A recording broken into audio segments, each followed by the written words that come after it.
of the year. Everybody crazy about Santa Claus. But I'm gonna tell y'all something about Santa Claus. And fellas, y'all better look out. Folks are crazy about Santa. They think he's all this and that. But I know something about Santa. And I ain't lying, it's just a natural fact. He's supposed to bring joy to the world.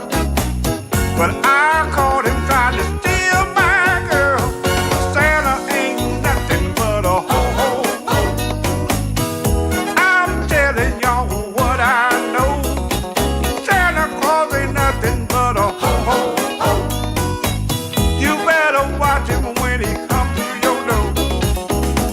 I came home early one Christmas Eve. Y'all won't believe what my eyes did see. Santa Claus was in his drawers, and the girl on the bed sure wasn't Mrs. Claus. Santa ain't nothing but a ho-ho-ho. I'm telling y'all what I know. Santa Claus ain't nothing but a ho-ho-ho. You better watch him when he comes through your door. Every now and then you'll see Santa riding around in your hood. You wouldn't think nothing about it, 'cause you think he's out doing good. He tell his reindeer to hold tight for a minute and go and find your girl and try to stand up in it. Santa Claus ain't nothing but a ho-ho-ho. I'm telling y'all what I know. Santa Claus ain't nothing but a ho-ho-ho. You better watch him when he comes through your door.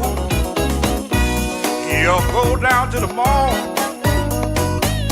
and try to feed the baby. At the same time, he'll be checking out your old lady. Santa Claus ain't nothing but a ho-ho-ho. You better watch him when he comes to your door. Santa Claus ain't nothing but a ho-ho-ho. I'm telling y'all what I know. I wonder why Santa only come once a year. I found out that's a doggone lie.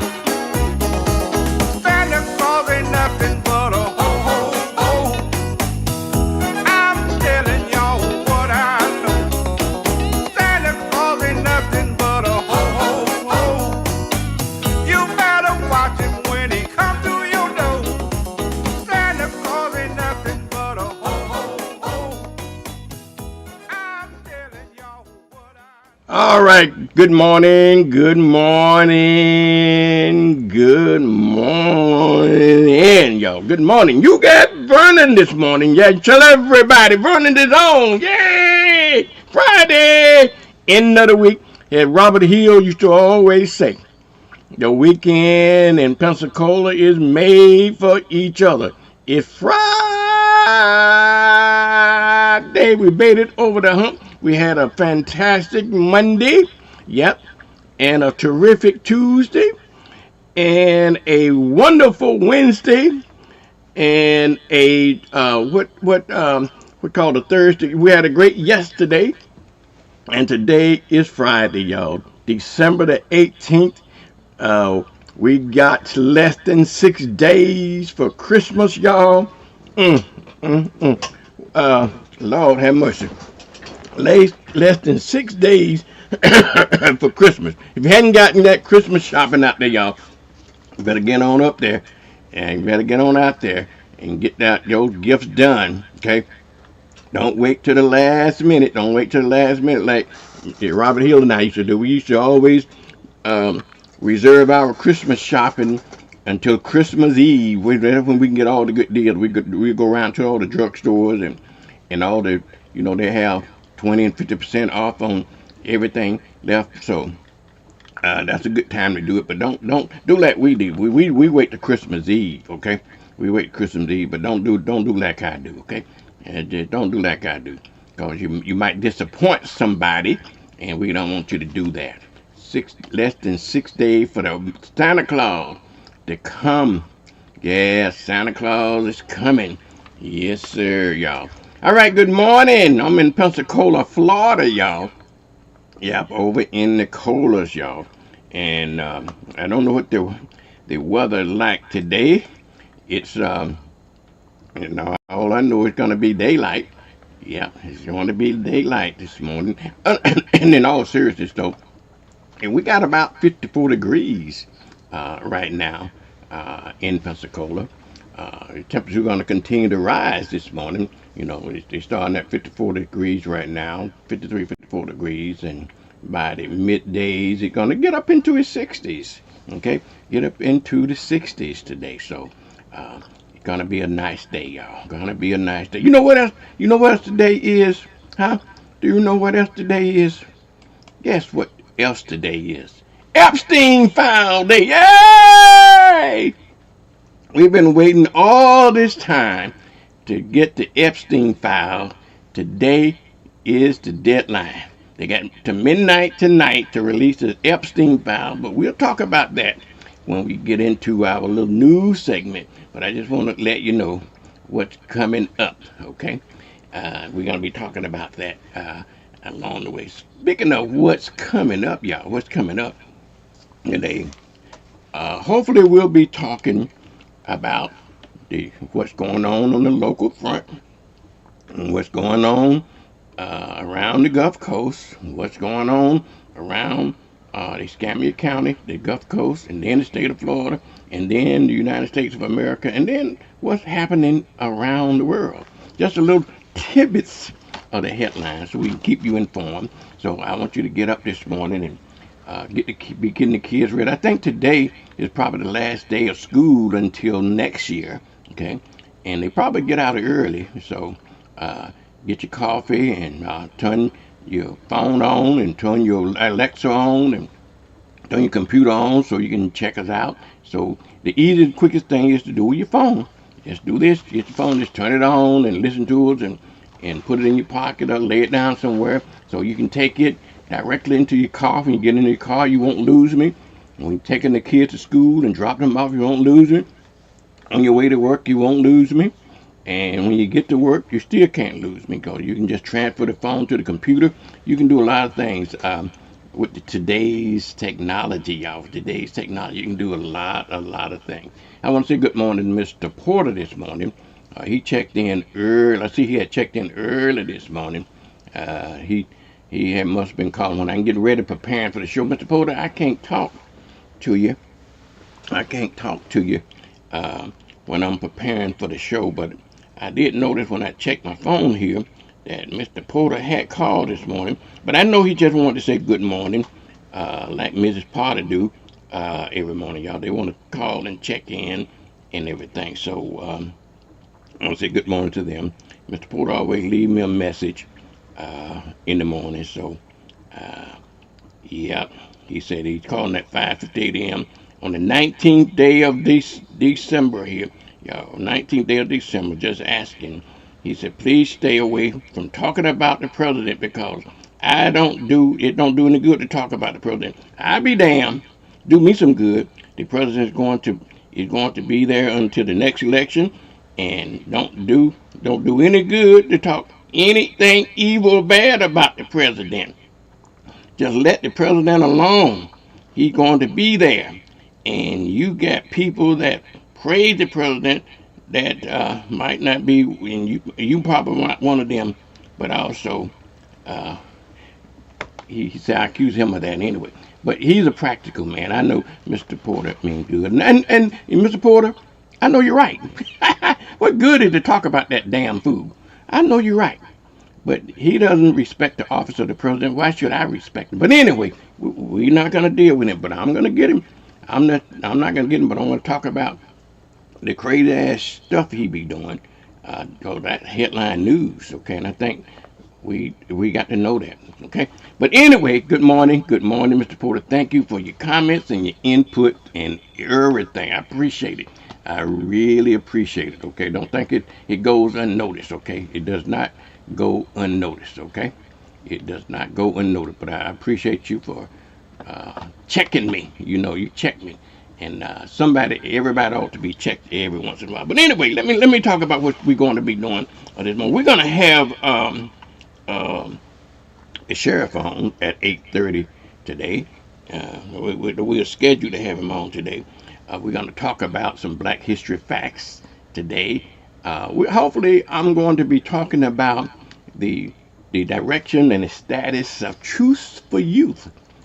We hadn't heard much about Truth for Youth lately, but hopefully we'll be able to hopefully I can get somebody from the Truth for Youth organization. Mr. Terry is the president now, Truth for Youth, and I'm going to see if I can get him scheduled to talk about it, okay? And when we finish talking about what's going on around the world, we're going to talk about also some community news and what's going on in the community, what events coming up in the community, and so forth, okay? So it's Friday. If you want to call in and check in on something, just let me know. And we can do that. If you got any birthdays, let me know about your birthdays.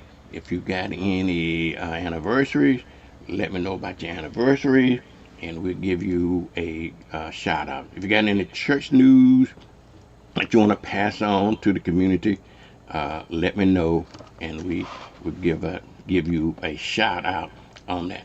Most of all, tell everybody about the new Vernon in the Morning show. This is a continuation of where we had from Mr. Hill. Okay, a continuation of what we had from Mr. Hill. Okay, all right, y'all. I'll be back after these important messages.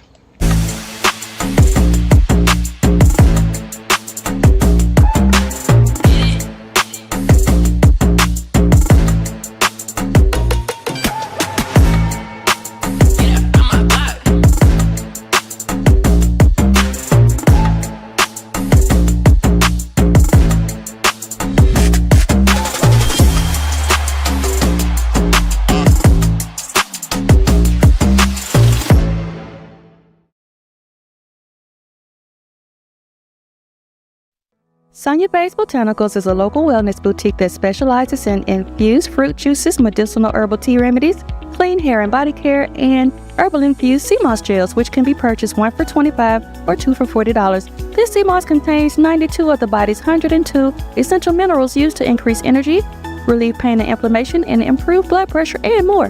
From parasite cleanse to detox and weight loss to blood sugar control, Sonia Bay's Botanicals has a natural solution for you. You are invited to the 37th anniversary of Dr. Martin Luther King Jr. Parade, Monday, January the 19th, 11 o'clock a.m. in downtown Pensacola. This year's powerful theme is With Unity, We Won't Turn Back. Register your group today. Entries are placed by the date your application is received, so don't wait. For registration forms, email the mlking2020@gmail.com or call 850-378-9242. Join us as we honor the life, the legacy, and the dream of Dr. Martin Luther King Jr. As predicted, the 11th. It's time for the annual Gospel Soul Bowl. Gospel Soul Saturday, January 3rd, 2026. Live at the Greater Two Pines Baptist Church, 130 North Pace Boulevard in Pensacola, Florida, where Isaac Williams is pastor. The 11th year of the Gospel Soul Bowl. And it's going to be live. Performing live, it's Pastor James McGee of the Humble Spirit. Dion Bell and the Brothers. It's the Pastor Singer. Memphis, Tennessee's on the Brown Floor. The Wings of Faith, Divine Harmony, Saturday, January 3rd. The doors open at 3:30 p.m. The concert starts at 4:30 p.m. Greater True Vine Baptist Church in Pensacola. The scripture will be given to you by Minister Hubert Kim. A prayer brought to you by Minister Michael D. Get ready for a solo by Michael Jackson. Your MC, Eddie Snell, sir. Hosted by the Spiritual Persuaders. Get those tickets now. Advance ticket donation $30, $35 the day of the show. Get them at Goodfellas Barbershop, the original King's Barbershop, Reason Go Food Center. Saturday, January 3rd, 2026, the Gospel Soul Bowl. For more information, contact Eddie Snell at 850-525-7188. Need a new outfit for a special occasion? Look no further than Viola's Men's Apparel.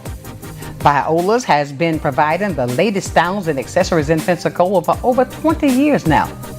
We have clothes for every occasion, and we offer consultations and group discounts. You can trust that our care, quality, and class will be unmatched. Viola's Men's Apparel, for all of your menswear needs. Stash your money somewhere smarter. With 5.05% APY, Pen Air's high yield checking puts your money to work and earning big. Pen Air Credit Union. Join us. All right, good morning, everybody. You got Vernon this one. Friday morning, y'all. A little bit of Friday energy. Good morning. It's the weekend, y'all. You got a great weekend plan. You make sure that you go to church on Sunday morning, okay? Go to your church or your favorite church on Sunday morning. Yeah, I'll tell you the truth. All right, y'all. Good morning. Y'all, first of all, before we get into the news items, the highlights of what's going on around the world this morning, y'all, I want you to get on the phone, get on your computers, get on social media, and tell everybody that the Vernon's Morning Show is on. It's the Pensacola's information station, okay? If you want to know what's going on in Pensacola, in around your community, you got to listen to the Vernon in the morning. This is a takeoff. I'm not taking credit for this show because Robert Hill built this platform over 30 years ago with the Hill in the Morning Show, and I'm just trying to fill some big shoes because nobody else is trying to do it, okay? I don't like getting up early in the morning. I'm technically retired. I don't like getting up early in the morning, but I think my community needs me, okay? I've been drafted to take over since the new owners of WRNE failed to pick up this format. And then I think I feel an obligation to continue your information because everybody is used to this. So, but the only challenge is we have to find a new way of getting this station. So again, all I ask you to do is just spread the word. Just spread the word to the community. Okay, just spread the word to the community. And it's very easy to get us, y'all. Very, very easy to get us. You just got a phone. And everybody in the world and their grandmama has a phone, okay? Everybody in the world and their grandmama got a phone. It's very easy to do. Just get on your phone, just type in rdo.to/WBQP. Type it into your computer, type it anywhere. And then once you get it on your computer, just match it in. And actually, you can save it on your computer. Or you just type it in every day. I don't know why would you want to type it in when you save it on your computer. Or either just go to, if you got a smartphone, just go to your Play Store. It's there. WBQP is there. Just download there. Okay? And just tell everybody else how to do that as well. Okay? Tell everybody else how to do that as well. If you're listening to us on Facebook or YouTube, okay, you listen to us on Facebook or YouTube, make sure that you share, like, comment, subscribe, whatever. Don't cost anything. Don't cost anything. Particularly if you're on on YouTube. If you subscribe to YouTube, and it'll send you a notification, let you know when we're on, just in case you forget. And and even on YouTube, you can just wait.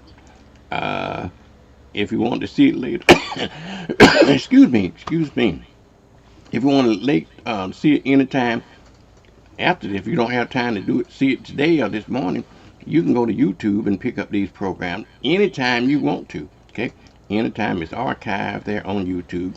It's archived in there. If you got if you're looking at television, if you're looking at it on Channel 12, we repeat it on Channel 12. But if you're looking at it on Fire Stick or what's the other one's name? Roku. You know that those programs are also archived on those formats as well. Okay, they're also archived on those formats as well. Okay. All right, y'all. Good morning. Let's talk about what's going on in the news around us this morning. Okay. Let's talk about what's going on in the news around us, in our world, in our country, in our state, in our county, okay, our region, in our county, in our city, and in our neighborhood, okay? And but today's date though, today is the big thing around the country, y'all. The big thing around the country. Today is the day they are required.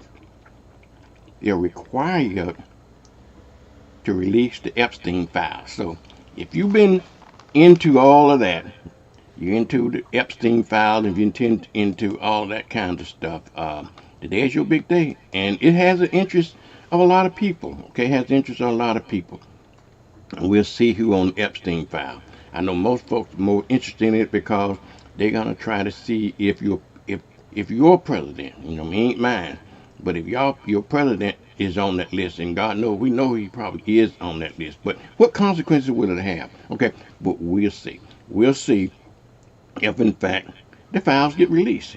You know, one thing about our delicate democracy, right? Even though the courts has ordered those files to be released, what happens? What happens if they won't release it? Okay, what happens? Think about it for a minute. Who gonna enforce it?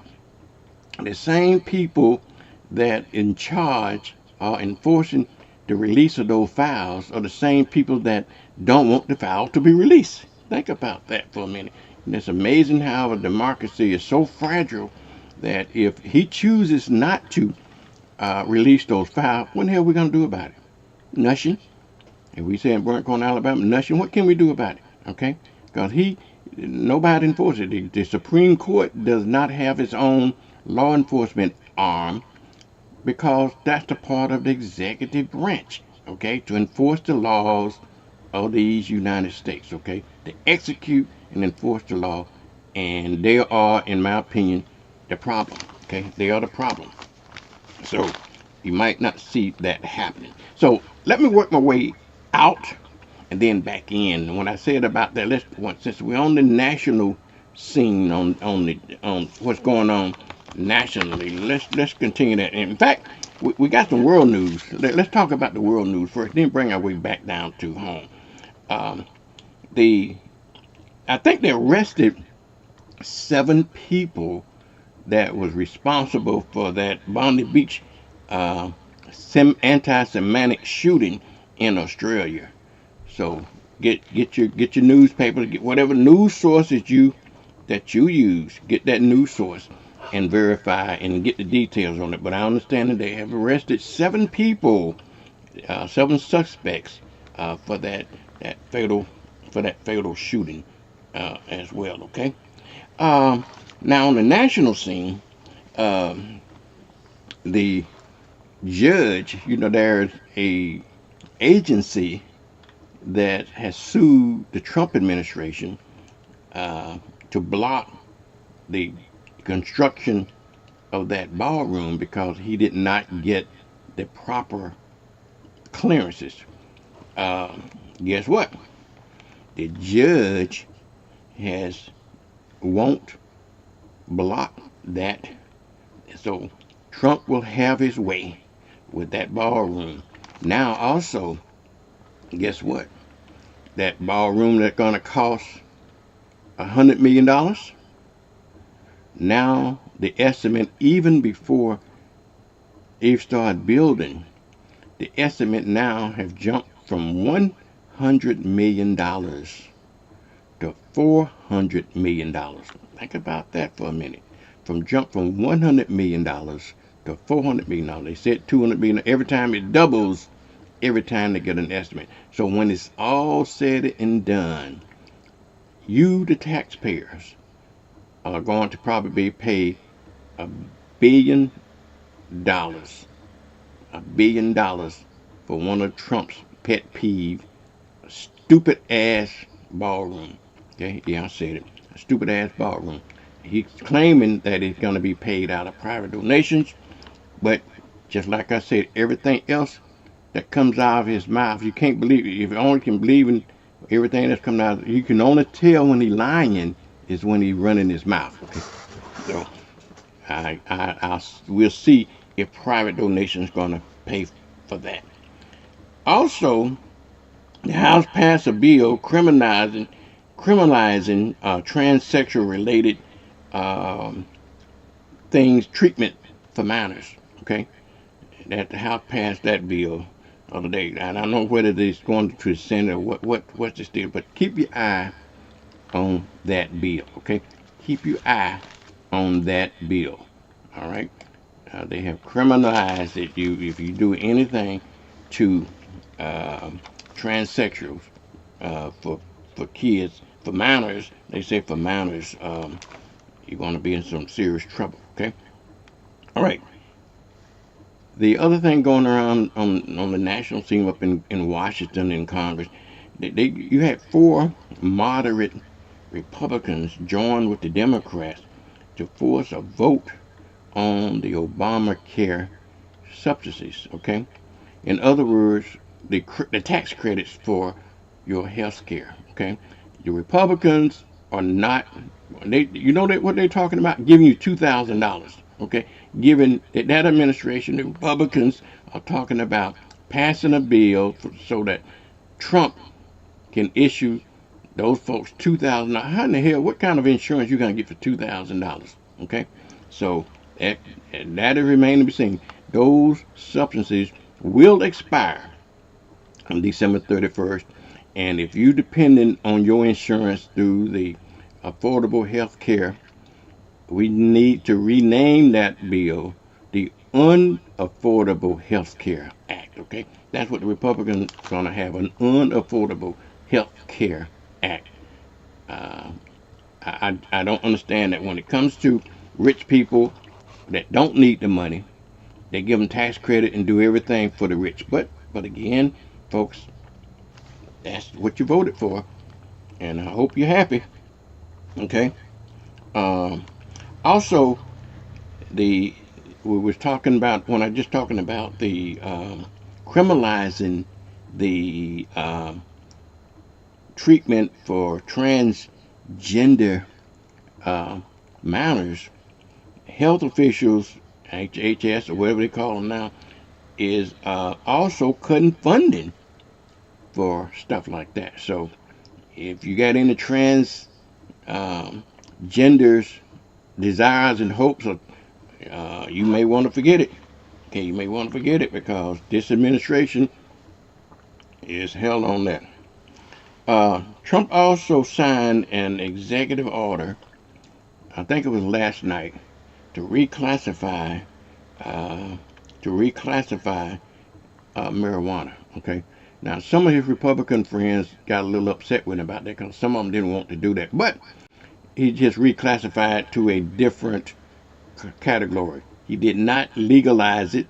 Okay. He did not decriminalize it. Okay. He just reclassified it. So there's a big difference. Okay. So on the federal level, it is still illegal to smoke pot. It is still illegal to possess it. So they criminalized it. They declassified it, but they didn't legalize it or decriminalize it. Okay, so you still got the same. And why not? It's stuff like that that doesn't matter. I don't understand why they won't do that. Also, on the national scene, there. Remember the Brown University shooting? Well, I think they found the suspect dead. That was they claimed responsible for that shooting. I think it was a self-inflicted wound, but follow your leads on that. And some of the, I hadn't gotten too deep into the details of the story, but some folks saying that some reports, I say some folks, that'd be like Trump.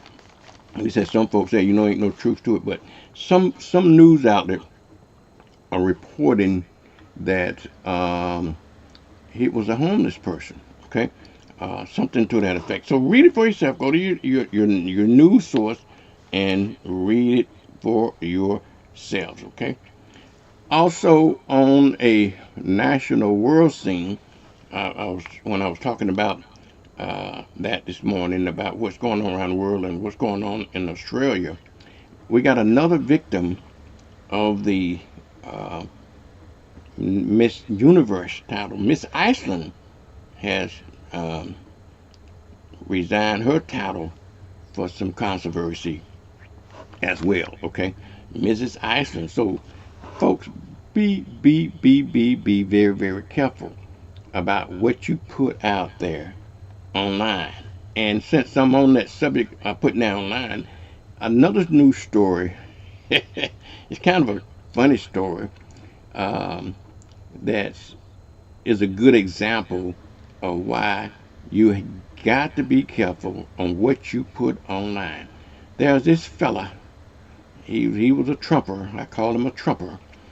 He had first time he was able to fly first class. So he took his ticket, right? He took a picture of his ticket like that. He took his phone and took a picture of his ticket and all the information, and he posted online that thanks to Donald J. Trump, he would now been able to afford to fly first class. He was praising the president, and as he was passing this stuff out on social media, well, guess what happened? Yeah, karma get you every time. All right, karma get you every time. When he posted it online, he had his ticket, and everything was on that ticket was baby. His name, his locator number, and everything was on there. And somebody took that information that he posted online. Somebody took that information, y'all, okay, and canceled his flight. He got to the airport and he didn't have a seat on that first class airline. So his information was canceled, and in flight they just canceled his flight altogether. So all I'm saying is be very, very, very, very careful of what you put out there online, okay? Because it could come back to hurt you. So please do that. Also on the national scene, the controversy about TikTok and selling TikTok. Well, they come up with an agreement that China is going to sell TikTok to the United States. So you got some investors, you got these tech bros, I call them tech bros, tech bros all coming together to buy TikTok. So they agreed upon a measure on yesterday or sometime this week to go ahead. They had been talking about it for a while, but they have agreed now to sell TikTok to the U.S. So keep your eyes out on that story, okay? Another headline on the national scene: Trump has renamed the Kennedy Center after himself, okay? He first took over the Kennedy Center and self-appointed himself as the chairman of the board, or whatever they term. And then he fired everybody on there and put his own cronies in there. And now they announced that they are going to rename the Kennedy Center, the Kennedy Memorial Center in D.C. after Donald Trump. They're going to be called the Trump Kennedy Memorial Center, if you will. Okay. Now, the only problem with that, now Trump and his ego, he got the biggest ego I've ever seen in my. He got to slap his name on everything, and I can't wait till I get to be president. I'm going to undo every damn thing that fool has done. But anyway, so you know what chances that's going to happen, right? But anyhow, The problem with it is that it takes an act of Congress to change the name of the Kennedy Center to Trump Center. But that don't stop Trump. They did it anyway. They renamed it anyway. They got it on the website now. Law be damned. They have no respect for the rule of law or traditions in this country. So it will take an act of Congress, take 60 votes in Congress to rename that center. But that's not stopping Trump. Nope, that's not stopping Trump. And who gonna stop it? Like I said, who enforces the law? He in charge of the law enforcement, so he's not gonna enforce on himself because that's what he wants to do. So we something needs to happen, y'all. We need a regime change in this country. We need a regime change. But anyway, the last thing that I want to talk about on the national front is that there's a new cocktail of drugs that's going around. So anybody that's into the drug scene, y'all be careful, okay? I'm not judging you, but damn, be very careful. This is the kind of a dangerous drug, the cocktail of drug. You need to read up about it, and that is showing up in the emergency rooms around the country, because if you take this cocktail of drugs, it will render you can collapse within seconds of this. So you'll hear a lot more about that as we go along here. Okay. Also, now a little bit on the state scene. I'm going to report a little bit. Your boy DeSantis, your governor DeSantis, he proposes to eliminate tolls for Florida, and he said he just want to make the visitors pay for it. I guess he's just like Trump, we're going to build a wall and Mexico going to pay for it. Well, in Florida, DeSantis is proposed to eliminate road tolls for residents and make the visitor pay for it. How he plans to do that, I don't know. That's one of his most wilder proposals. His other one is to propose to eliminate property taxes as well. So on his way out the door, he's proposing some lot of wild things. Even though sometimes they sound good on the surface, but you got to get behind it. Okay, sounds good to me. I don't like paying property taxes, but that's what he's proposing. But you gotta understand there's a lot more impact to property taxes. There's a lot of things in this country, okay, in this state, and it supports schools and everything. So before you eliminate them, you got to have some way of replacing that revenue. Same thing with the toll, but that they raised more than $1 billion in the state of Florida for tolls. Okay, if they do away with the tolls, I'm saying tolls, those road tolls. If they do away with the tolls, where that money coming? How are we going to replace that money? That money goes to fix roads and stuff like that. So you need to think about that as well. Also, kind of on a national, state, and local basis, the Powerball, something that we can all agree. I don't care who we are. We can agree upon the Powerball. Well, we Democrat, Republican, where we're talking about the national news, local news, state news, anything. The Powerball is up to $1.5 billion. Yeah, $1.5 billion. That gotta be a record, y'all. That's $1.5 billion for the Powerball. And hell yeah, I'm going out and play it. I'm normally not a gambler. I'm normally not a lotto player. I only play the lotto when it get huge like that, and hoping that I can get lucky. And that's the only way you're gonna get it, is to get lucky. And so go out and play the Powerball this weekend. Hopefully that would be the best Christmas present anybody could ever. Just think about it. If just one person won, how wealthy that person would be. I don't know how much the payout would be. It was almost $500 million payout if you got cash money. if you got cash money from it, when it was like $900 million or $1 billion like that. But I imagine now the payout on $1.5 billion, if you wanted cash instantly, cash, that would be something like $600 or $700 million. That's a lot of money. But it don't stop there, y'all. It don't stop there. If you decide to take the 20-year payout, you can get the full 1.5 billion dollars if you won. The only issue with it, you don't get the $1.5 billion. What you get is a tax bill to go along with that. Okay. Now, if you won the $1.5 billion and you want it instantly, then you're only going to get 500-600 million out of it, and then you have to pay state and local taxes out of that. So you might walk away with $1.5 billion. You might walk away with actually cash money, $300 or $400 million, because by the time you pay taxes and everything else, is your money gonna be. But I'll take it. I'll take it out. I'll take it. I'll tell you that right now. I would definitely take it.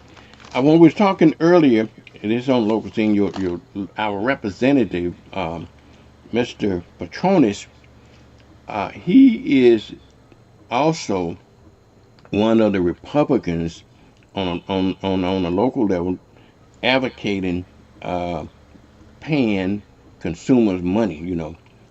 He's saying that the consumers need to invest. We need to invest in our own health care. So remember that on election day, okay? Remember that on election day. Also, a 21-year-old individual was found guilty of killing Miss Myra Hayes. Y'all remember the drive-by shooting some time ago? They had a trial of one of the individuals this week, and the jury have found that 20-year-old man guilty of shooting and killing Mrs. Myra Hayes in that drive-by shooting. So his sentence is not going to be until sometime in January. Okay, sometime in January. I want to go back to an item that I missed on the national scene. It was reported on yesterday that a famous NASCAR driver by the name of Greg Bifflin, I think it's Biffle. If you're into NASCAR, he is one of these famous NASCAR drivers. In fact, he was going to has made the NASCAR Hall of Fame. He won a lot of those NASCAR races. Okay, it's reported very sadly that he and his entire family perished in a jet crash yesterday. I believe it was in North Carolina. Greg, he was also not only was he the race car driver, he was a pilot himself. It is unclear whether or not he was piloting his own plane that went down yesterday in North Carolina. But that is such a sad news report to give, because the entire family perished in that incident. Okay, in that incident. Also, another Pensacola man was sentenced this week. Remember, I reported earlier about an individual was arrested for having an unregistered gun. Well, he was sentenced yesterday for having that unregistered gun. He got 4 years in prison for that. What he done, what we said about what's an unregistered gun. Well, he had a Glock pistol that he used a magazine. He used an AR-15 magazine on a Glock pistol so that it can multi-fire and everything. And so ATF and how did they? You got to read about how did he got busted, but he did get busted. He did get sentenced for that yesterday. I believe it was yesterday. He got sentenced on that. While we're on the subject of bad things happening. Got to be careful. It's Hanukkah. It's the season of Hanukkah, and of course, our Jewish friends have to be on extreme alert. Okay, have to be on extreme alert to make sure that their worshiping is safe. Okay, so the local, our local Hanukkah's uh, ceremonies and wishes and um, stuff like that. Our Jewish community is having to hire extra security uh, uh, for that celebration. So if you're Jewish, be careful out there. Be careful out there because these are crazy times. These are crazy times with crazy people, and it's sad. It's really sad that we must go through that. You can't go to your house of worship or your house of faith and feel safe. I thought I never lived to see the day that it is not safe to go to church. Okay, it's not safe to go to church. You have to have armed guards at church. Pastors have to be strapped now. Okay, they need to be strapped. Pastor, you out there? You know we have open carry. Okay, you might want to scrap something. You might want to scrap something on every Sunday because you never know what you're going to confront in the church. Okay, in the name of God, they're killing people in the name of God. Okay. Also, they finally executed Frank Walls for that 1980 killing. I guess he had appealed to the state or the Supreme Court, one of those courts, to stay his execution, but that did not happen. That did not happen. Okay, so he was executed this week for the killing spree that he did. I think it was in 1988. The Catholic Diocese of Pensacola and Tallahassee, y'all, doing something good. Again, they always doing something good. But they're weighing in on the homeless issues, okay? They're weighing in on homeless. So if you're homeless, you might want to pay attention to this, or you know somebody that's homeless, you might want to pay attention to this. I guess the new correct term now is not necessarily being homeless, but it's called being, if you're unhoused, okay? If you're unhoused, well, the Catholic Diocese of Pensacola, Tallahassee and Pensacola is helping out. They have built a building. They have built or either building 9 new tiny houses, y'all. 9 new tiny houses, and I'm not sure what all the qualifications to get in those tiny houses, but check with the diocese, the Pensacola Tallahassee Diocese, or the only Catholic church that I can relate to is St. Joseph Catholic Church. I know they personally, they're also involved with that as well. But anyway, the rent, they were trying to keep the rent for those houses, those tiny houses, around $500, okay? Around $500. You would never thought to think, okay, that 500. I would never. You had told me 20 years ago, $500 would be a great deal for a house the size of a shed. I never would believe you, but hey, here we are. Here we are. All right. Also, Florida Power and Lights. You know that big old building down there in Memorial Park, that flagship headquarters down there what Gus Power built years ago, and when Gus Power sold out to the Florida Power and Lights, I didn't realize they got that property up for sale. It's a 13-acre campus, and they got it for sale, and they only want $36 million for it. Okay, so if you got $36 million laying around,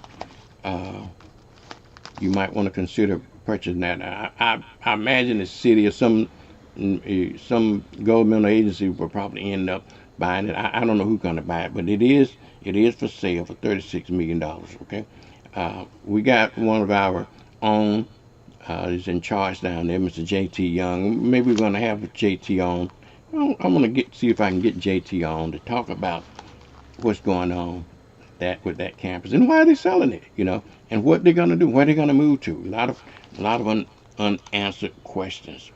I got a feel good story for you, which is on a local basis, and I had the guy's name. I think his name is Donnell Stallworth. Okay, and this is a good deed story, and he worked for. I'm trying to think. He worked for. Oh, what company did he work for? He was a chef, and he worked for. Oh goodness, I can see the company in my mind. But anyway, he saved a 73-year-old man's life after he stopped showing up for shrimp basket. That's the name of his company, Darnell. His name is Darnell Stallworth. Y'all see Darnell, the local man. He's a chef at one of the shrimp baskets. They had a customer used to come in there every day, been coming in there every day for 10 years. And so one day he didn't come in, so they didn't pay too much attention, but because he's there they say he's there every time the door is open. And they ordered the same things. They knew him very, very well. And so he didn't come that day. And so they thought, well, Mr. Customer didn't come. He didn't live too far from there. Y'all take his stuff around there to him. So they took it around and laid it on the doorstep and everything. And the next day he still didn't come in, so that worried him more. And so let me make a long story longer, okay? Well, one of the chefs by the name of Darnell, I think his name Darnell Starwood, during his shift, they knew that the guy hadn't been in several days. He decided to go over there and check on him himself and find out what's going on with him. And he knocked, and he finally, he was getting ready to leave, and he heard a faint voice said, sound like he needed some help. And unfortunately for Darnell, the door was unlocked, and he found this individual with a couple of ribs broken and so forth, and found him and actually saved his life, and it was a good thing. And then they decided what the employees did at Shrimp Basket. They decided that they was going to help him find a location that's much closer to the store, to the restaurant, and they did. And found him. And so now they can check on him even better. So hats off to you, Darnell. Hats off to Shrimp Basket. That's some good news story, good feel news story for the holidays. And I'm sure a lot of stuff. And that's what I would rather be reporting. Good stuff, good stuff that we do in the community. I hate to report stuff like the people getting locked in jail, like this guy was going down Highway 29 there on that there past 9 Mile Road doing 102 miles an hour. Okay, 102 miles an hour in a 45-mile zone speed. Okay, putting everybody's life at jeopardy, including his own. Just happened to see a state trooper happened to be going the opposite direction, clocked him now at 102. Just think about it.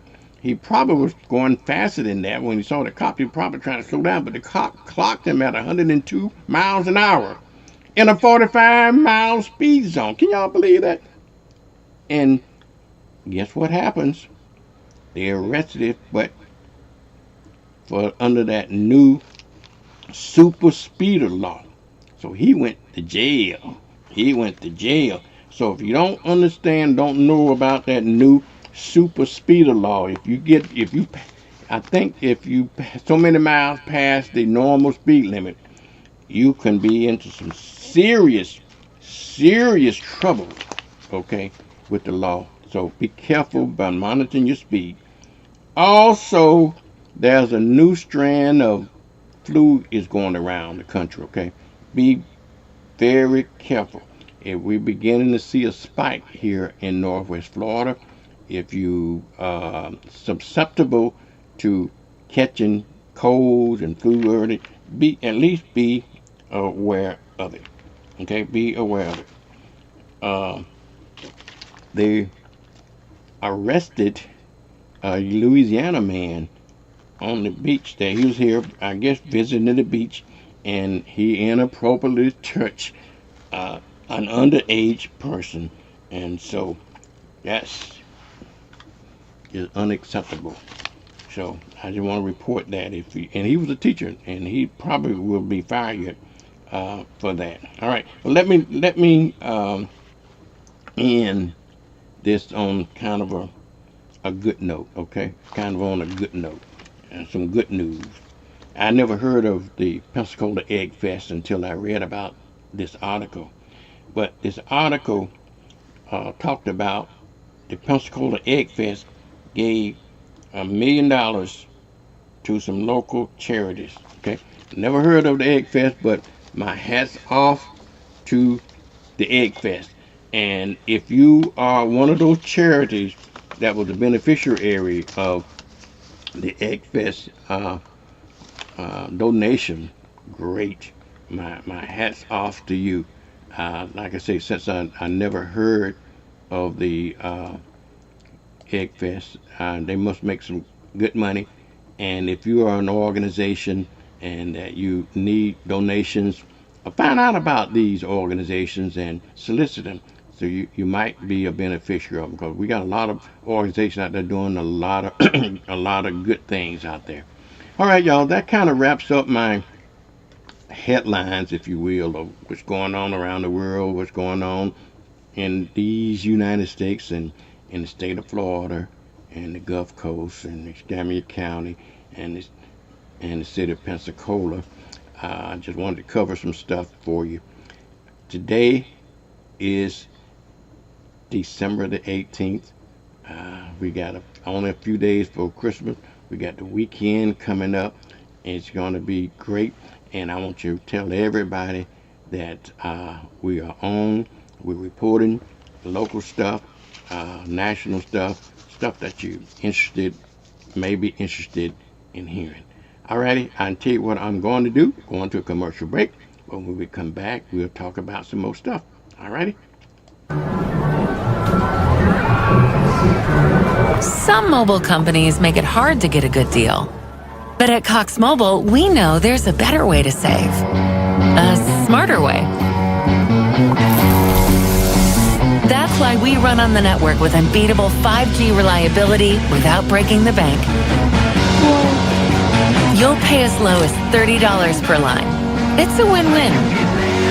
Cox Mobile, the smart way to mobile. Looking to start a career or change your current career? Pensacola State College is the place for you. Choose from short-term, high-demand career and technical education programs ranging from commercial vehicle driving to medical assisting. Call 850-484-2000. The State Farm Personal Price Plan helps you create an affordable price just for you. Call State Farm agent Arthur Searcy for your personal price plan today. I remember these. Will I have the money to send my kid to college? Well, that's specific. How long has that been there? 7-letter word for a bank that helps you reach your goals. Synovus. Order for Synovus? Thank you. Are you Synovus? Yes. Are you gonna ask or should I? A solid financial future doesn't happen by chance. Let's talk about your potential today. Joe Morrison Son Funeral Home has been in business since 1913. Hi, I'm David Hawkins, the owner of Joe Morrison Son Funeral Home, saying we are a full-service funeral home. We offer pre-need funeral planning. We have a newly remodeled chapel and conference facility. Stop by and see us today. We have 9 vehicles, all waiting to service you. At Joe Morrison Son Funeral Home, we appreciate your stopping by. On behalf of all of our family here at Joe Morrison Son Funeral Home, thank you so much for allowing our family to serve you. Viola's Menswear, 2727 West Cervantes Street, Pensacola, Florida. Gentlemen, fine clothing at an affordable price. Suits starting at $139. Dress, shoes, hats, and accessories. Here at Viola's Menswear, 2727 West Cervantes Street in Pensacola, Florida. Call today at 429-7146, 2727 West Cervantes Street in Pensacola, Florida.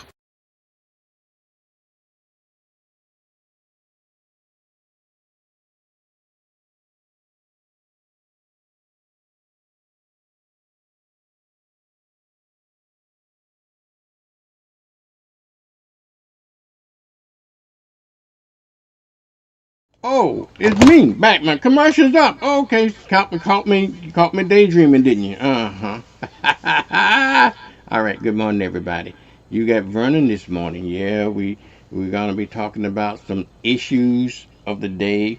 We just finished covering the whatever the news headline on, so you don't have to go and read the newspaper. At least you know. And when you get time, you can just read it and get the details on what you the story behind those headlines. I just want you to be informed before you go to work this morning or whatever you do before you get up this morning, so you can get up and I'm sure there's some stuff happened overnight that I probably hadn't talked about. But hey, what can I say? Maybe we can't cover everything as well. Now, since we covered the actual news cycle. Uh, and however you get your news, whether you get it from CNN or you get it from Fox or you get it from Pensacola News Journal or you get it from the Montgomery County Northeast.com or whatever they call it, or you get it from WART. However you get your news, just go ahead and they'll give you the details. They'll give you the details behind the news itself. Okay, now let's talk about some of the community news. Okay, we're going to talk about some of the community news is that's going on in and around us, and you know the MLK parade is coming up, but I'm going to talk about that. I'll talk about that lastly. Okay, but some other stuff we're doing right now. I believe I talked to Terry, which is the president of the Truth for Youth. They got some stuff going on with Truth for Youth, and hopefully I can get Terry to talk about it this morning if I can reach him. Terry, somebody at the Truth for Youth organization. You know, every year, Reverend John Powell. Unfortunately, we lost Reverend John Powell.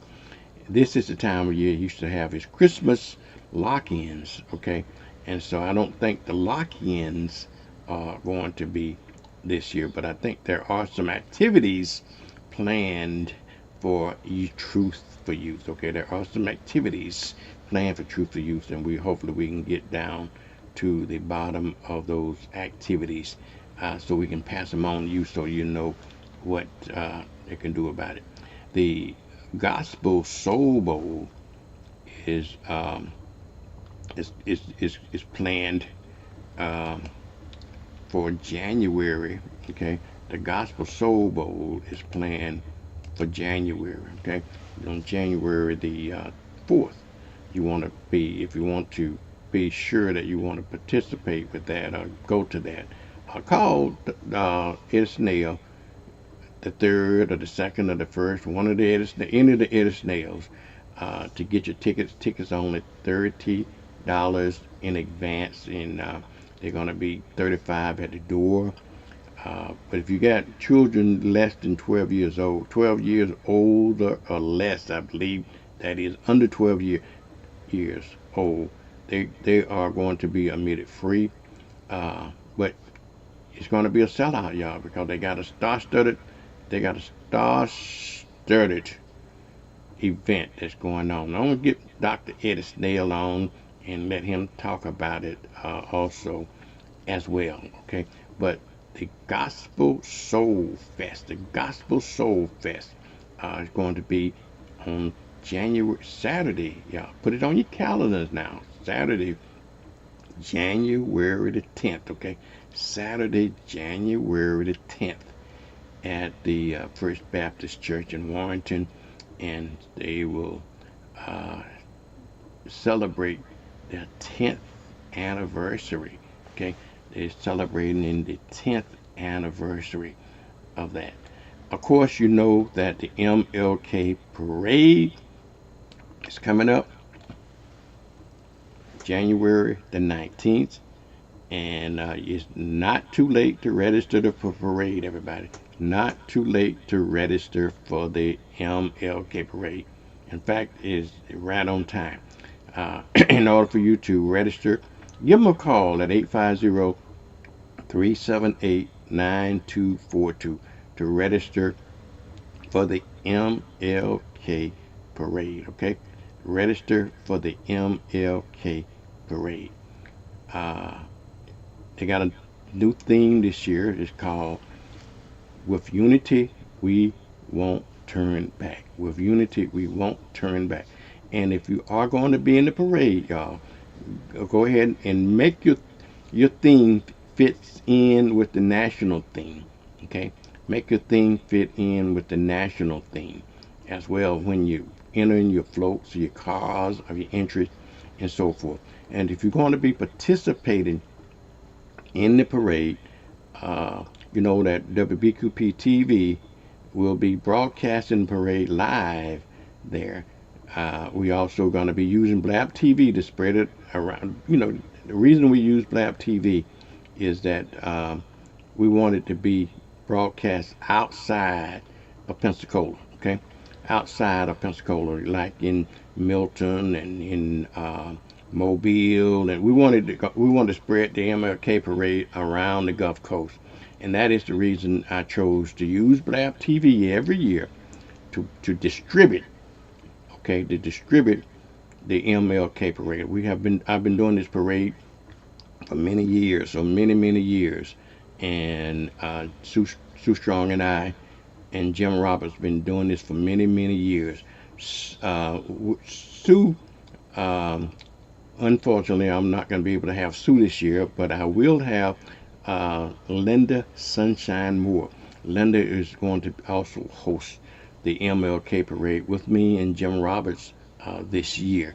Okay, but if you are performing in participating, if you got a float or if you got any kind of performance in the parade, we got a change this year in the parade that you probably need to be aware of. Okay, usually when we start the parade and we go down Garden Street and make that left turn up Palafox and go around the plaza and come back down south on Palafox, if you will, and then go down through town, okay, down through town on Palafox. Since they are going to be doing construction this year, they're going to be reimagining Palafox. So when we get back to Garden Street, when we make that loop, when we get back to Garden Street, we're going to take a slight left, and then the first right, and I think that's Jefferson, and to go down that street and end the parade like we normally end the parade at the wherever end that you I believe is at the wherever it ends at down there. Okay, but usually when we go down Palafox, where we're broadcasting live, okay, when you go down Palafox and where we're broadcasting live, we're broadcasting from the Blab studio, which used to be located directly in front of the Singer Theater, okay, right in front of the Singer Theater. So that's where you save your best for last, okay. You say your best performances and you get it on television and everything. Well, this year, since we're not going to be able to go down Palafox, we're going to be located pretty much up there at the plaza area, pretty close to where the little Pensacola Little Theater is going to be, okay. We're going to be, our platform is going to be set up there, okay. And so be aware, when you get to that area, you might want to show out a little bit. You might want to show out a little bit then, because you will have your performances highlighted not only around Pensacola, not only around the Gulf Coast, but around the world, because this broadcast literally goes around the world thanks to the internet and streaming platforms and stuff like this. So it literally goes around the world because we do it on television and we stream it out to the world. And it's also available on, it will be available on Facebook, and it'll be available on YouTube. It'll be available everywhere. So you certainly want to be on your best, do your best performance there. And also we want people also to be on their best behavior, okay? To be on their best behavior. I'm proud to say, I'm really proud to say, y'all, that we over the last several years, we have been really had a good luck with people not misbehaving. Okay, so we want to continue that trend. I want people to understand that this is a dignified parade, and we want as much level of respect that we can give a man that gave his all to us. Okay, and we don't want no clowning. We don't want no buffoonery. We don't want any fighting or anything like that. We want a dignified parade. Okay, so therefore, when you get into the parade, make sure that there's no inappropriate music playing. We want you to have music, but please don't have inappropriate music that's with cussing and stuff like that. I know some of the rap music can have lyrics and stuff like that. That is kind of disrespecting the legacy of Dr. King. So he would have never agreed with, publicly stuff like that. Even though I think he would say you have a right to do what you want to do, but as my grandmother used to always tell me, she said, son, there's always there's a place for a time. She used to say there's always a time and a place for everything. And cussing rap music in an MLK parade is not the right time or not the right place to do that. Nor is twerking little 5-year-old twerking little girls. Okay, that's been one of our pet peeves. Is that we welcome any dance performance or any art forms that you like. Okay, but just remember the time and the place. Okay, and it's probably not appropriate for little 5- and 6-year-old girls to be out there twerking in the streets of Pensacola. We don't like that. So if you have a dance team, we have a lot of dance organizations, a lot of dance teams, which we certainly welcome to the parade. But all that we're asking you to be just a little bit dignified with it, if you will. Okay, that's what we're asking. Be dignified with it, because we want to give this parade the utmost respect. Okay, the utmost respect, if you will. We want to give it the utmost respect. So don't forget. Okay, don't forget that. Okay, utmost respect. I want to have Reverend Don Harris on, hopefully, if I can get a hold of him, to talk about vendors. Okay, we want to make sure that vendors, as many vendors as we can find in the parade, vendor fees are only $100. Okay, vendor fees are only $100. And so, if you got a food truck, or if you got any food recipes or anything that you want to make some money on, and there's a lot of money to be made. Okay, there's a lot of money to be made during the MLK parade. So you got to see the folks at the MLK parade. Tell them, just tell them you want to be a vendor. And like I say, vendor fees is only $100. Okay, vendor fees are only $100.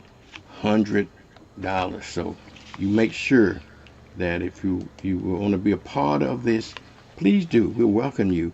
We'll welcome you to vendors. So Reverend Don Harris is the chairman of the vendors event, and we want to, if you want to be a part of that, you can give him a call at the MLK hotline. Okay, at the MLK hotline, if you will. Okay, and to be a part of that, we certainly welcome any and everybody to be a part of the parade. Okay, we want more churches involved. We want more organization involved.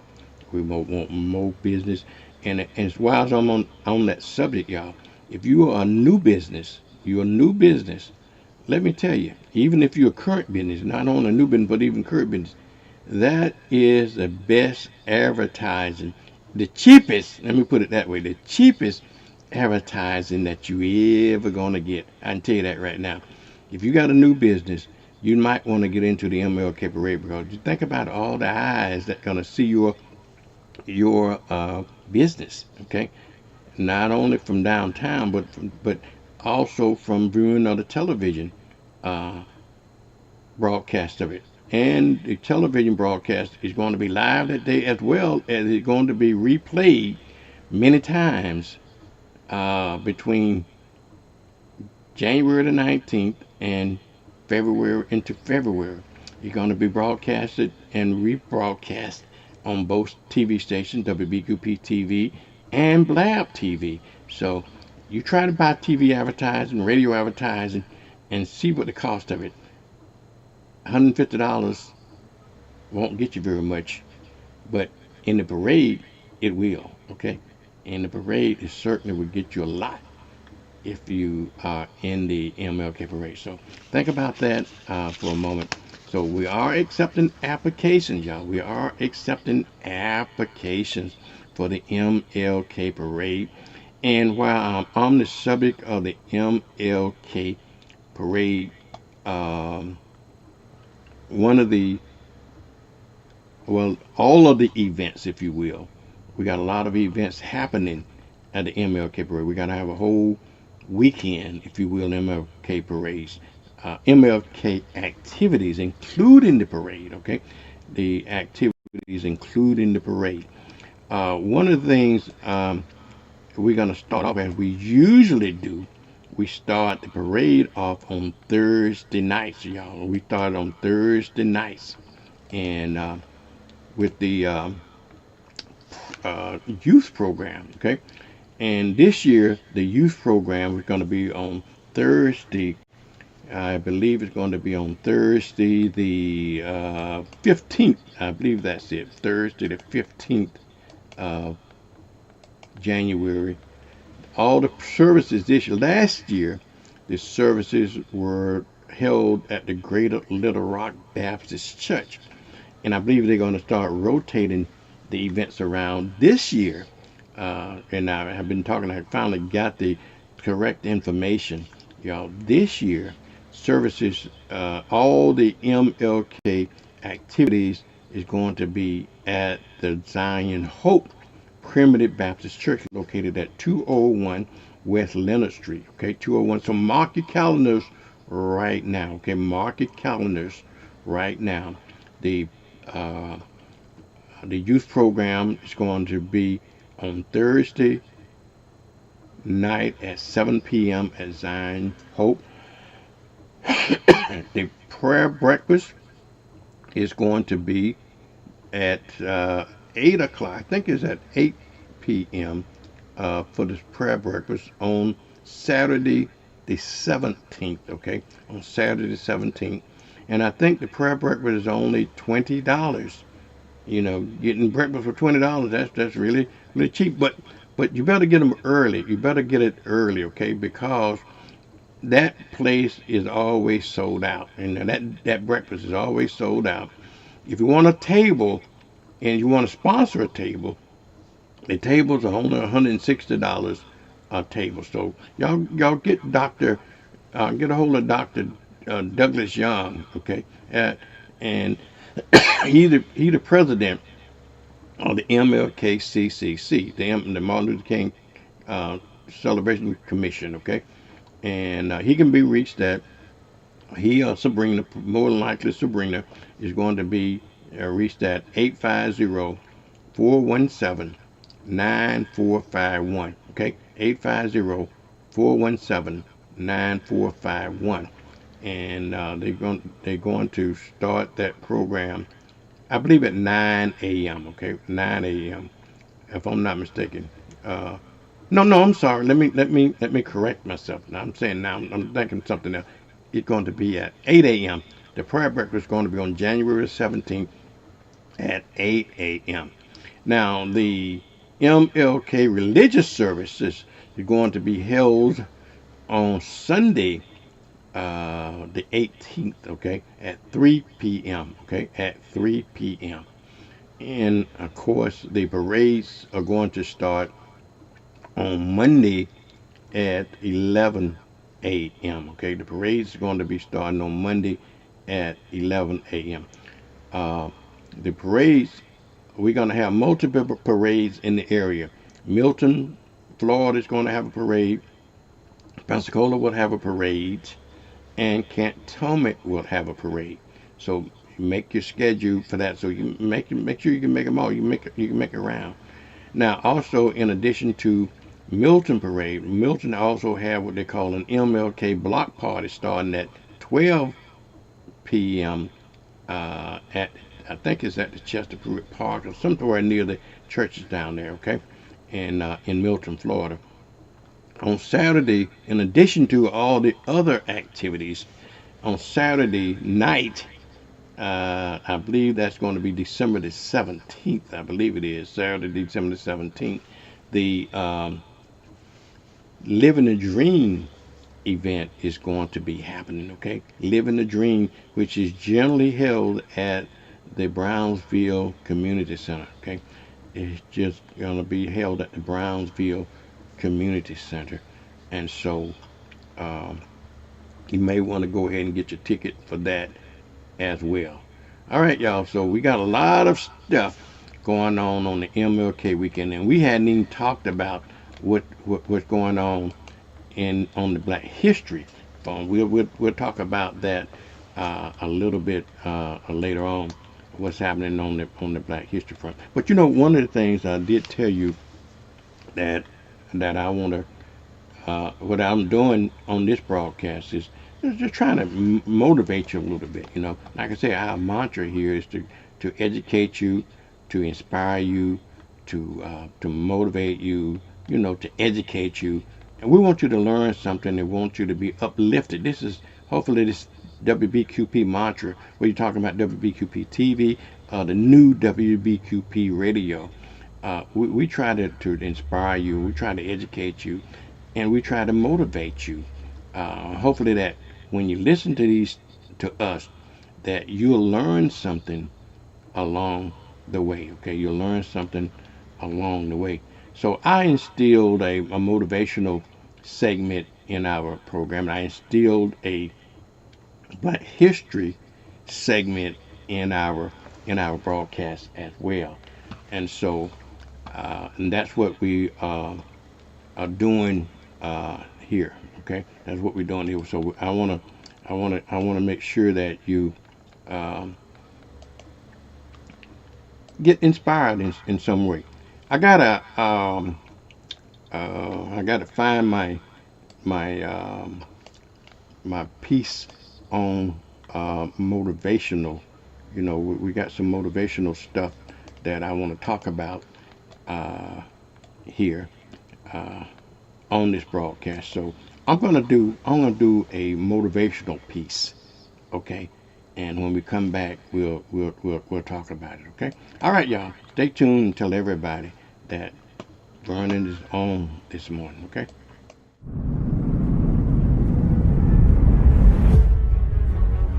If the lion is the king of the jungle, how can he be the king of the jungle?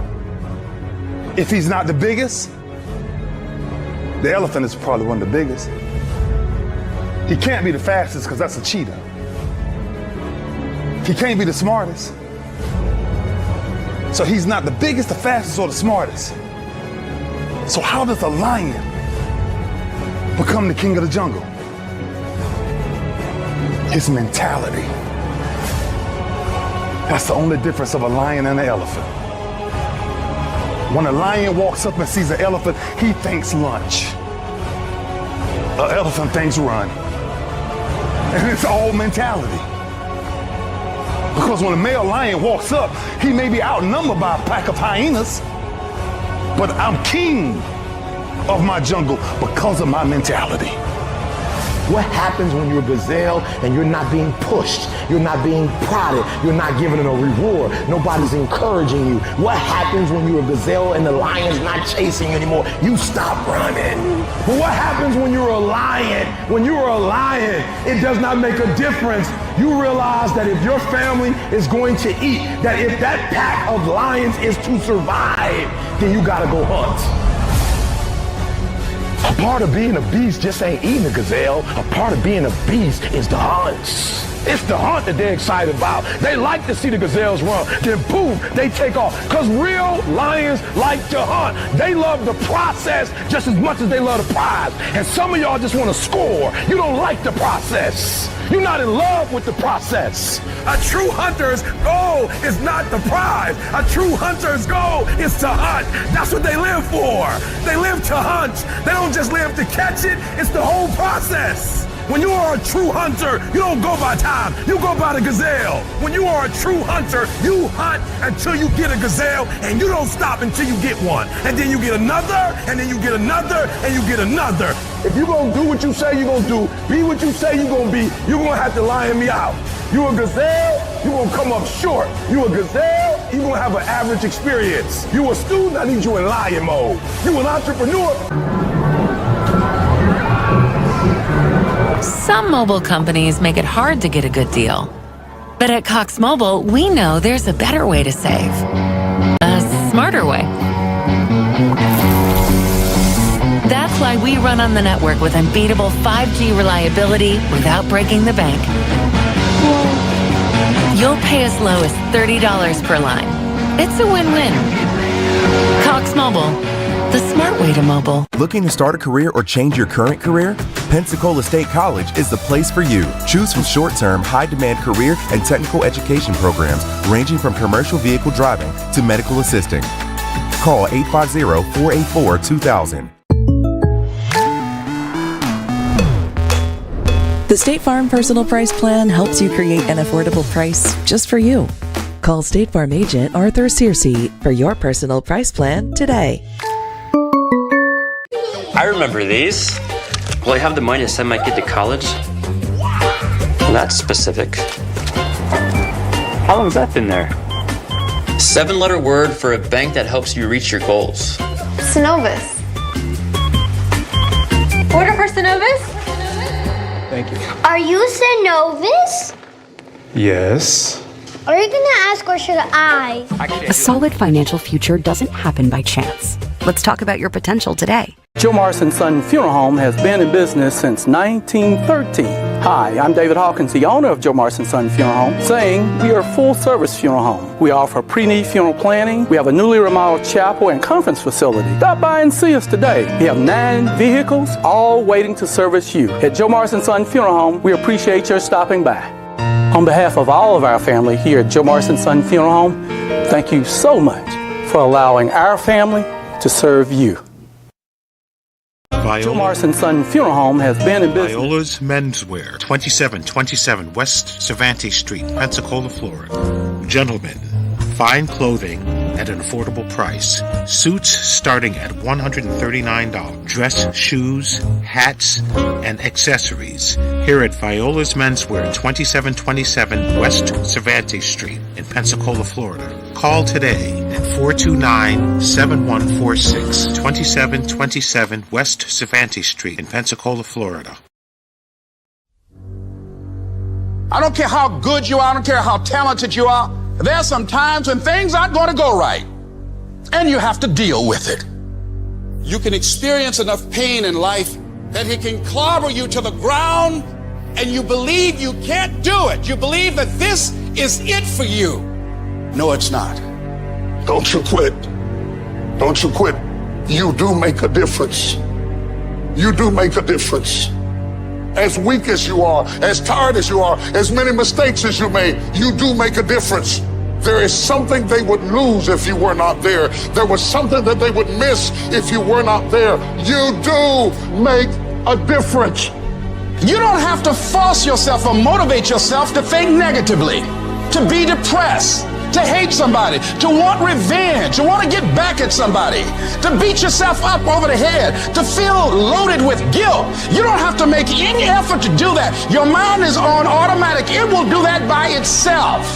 But if you want to begin to move into your own personal greatness, if you want to begin to really enjoy a happy, successful, healthy life, you've got to be willing to go against the tide. You've got to be willing to harness your will and say, in spite of this, I'm in control here.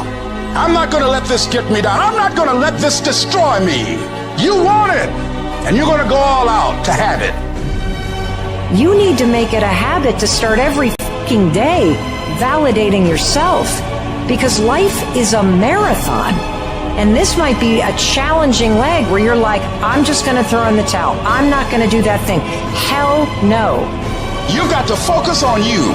And as you convince you, as you sell yourself every day, you will begin to see a difference in the things that you're doing.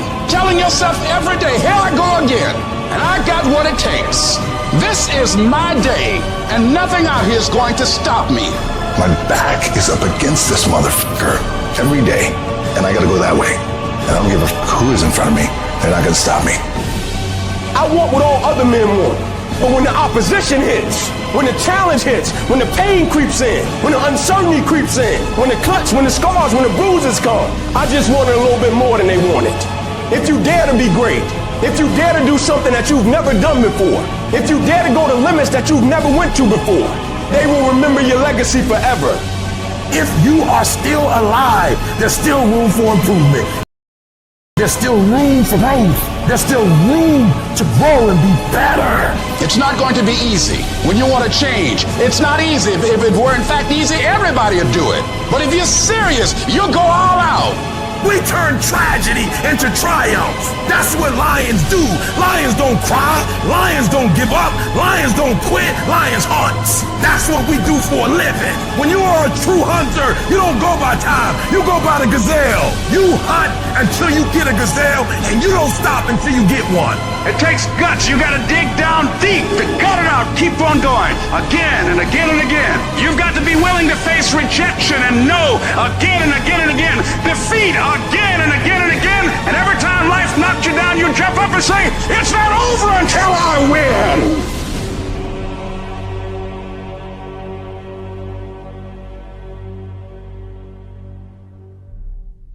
All right, y'all. Don't forget that. It's not over. Don't give up. Please don't give up. Life is something else, but keep on keeping on. All right, y'all. All right, y'all. You got Vernon this morning. I just want to motivate you a little bit so you can, if you think life put you down, don't stop with that. All right. Let me tell you this. One of the other features that we are going to instill in our program here, and also like we had with WRNE, we're going to be starting in January. We're going to be starting with J.O. Gaston, prayer perspective. And prayer changes things, y'all. Prayer changes things. So we're going to start this program. And speaking of motivational stuff, J.O. Gaston is one of the most motivational individuals on a spiritual level that I've ever met, locally here. And he can get you going. So we're going to get him when we start this broadcast at 6:30 in the morning. We're going to get him starting in January to get us motivated and started. And plus, we're going to be motivating you throughout the week. With his words, with his words of wisdom and everything. So, Don, I tell you, it's absolutely amazing how tough the world is, but we can endure. I don't care how much you experience the ups and downs of life. There's always light at the end of the tunnel, y'all. Always light at the end of the tunnel. And don't fall for the old okie doke that light might be an oncoming train. I don't think so. Okay, because you make things happen. You make things happen for you. Okay, you make things happen for you. All right, y'all. The next topic I want to talk about is Black History. Black History is coming up, y'all. Black History is coming up, and hopefully about 8:30 time frame, we're going to be talking to the sheriff's office. Before we get there, I want to do a little bit. It's about 8:05 right now, and I want to talk a little bit about Black History. With all of the attacks that we are having on our culture and our history, and you just name it, okay? We absolutely are under attack. We're absolutely under attack. Okay, and so therefore we need to know our history. Dr. Carter J. Woodson, okay, Dr. Carter J. Woodson wrote the book on Black history, if you will. He's the father of Black history, and I believe his first book he was talking about, he wrote in 1915. Dr. Carter J. Woodson wrote a book in 1915 talking about the Black experience, okay? And he issued some weekly publications, okay? He issued some weekly publications trying to educate people on Black history, okay? His name was Dr. Carter J. Woodson, and he invented, I guess, a good what's the name? I guess you want to call it invented, but he created. That's a better word. He created Black History Week in 1926. Okay, he created Black History in 1926. Dr. Carter J. Woodson. So I want you to do some research on Dr. Carter J. Woodson. He was a man that was born after slavery. He was born in 1875, and he died in 1950.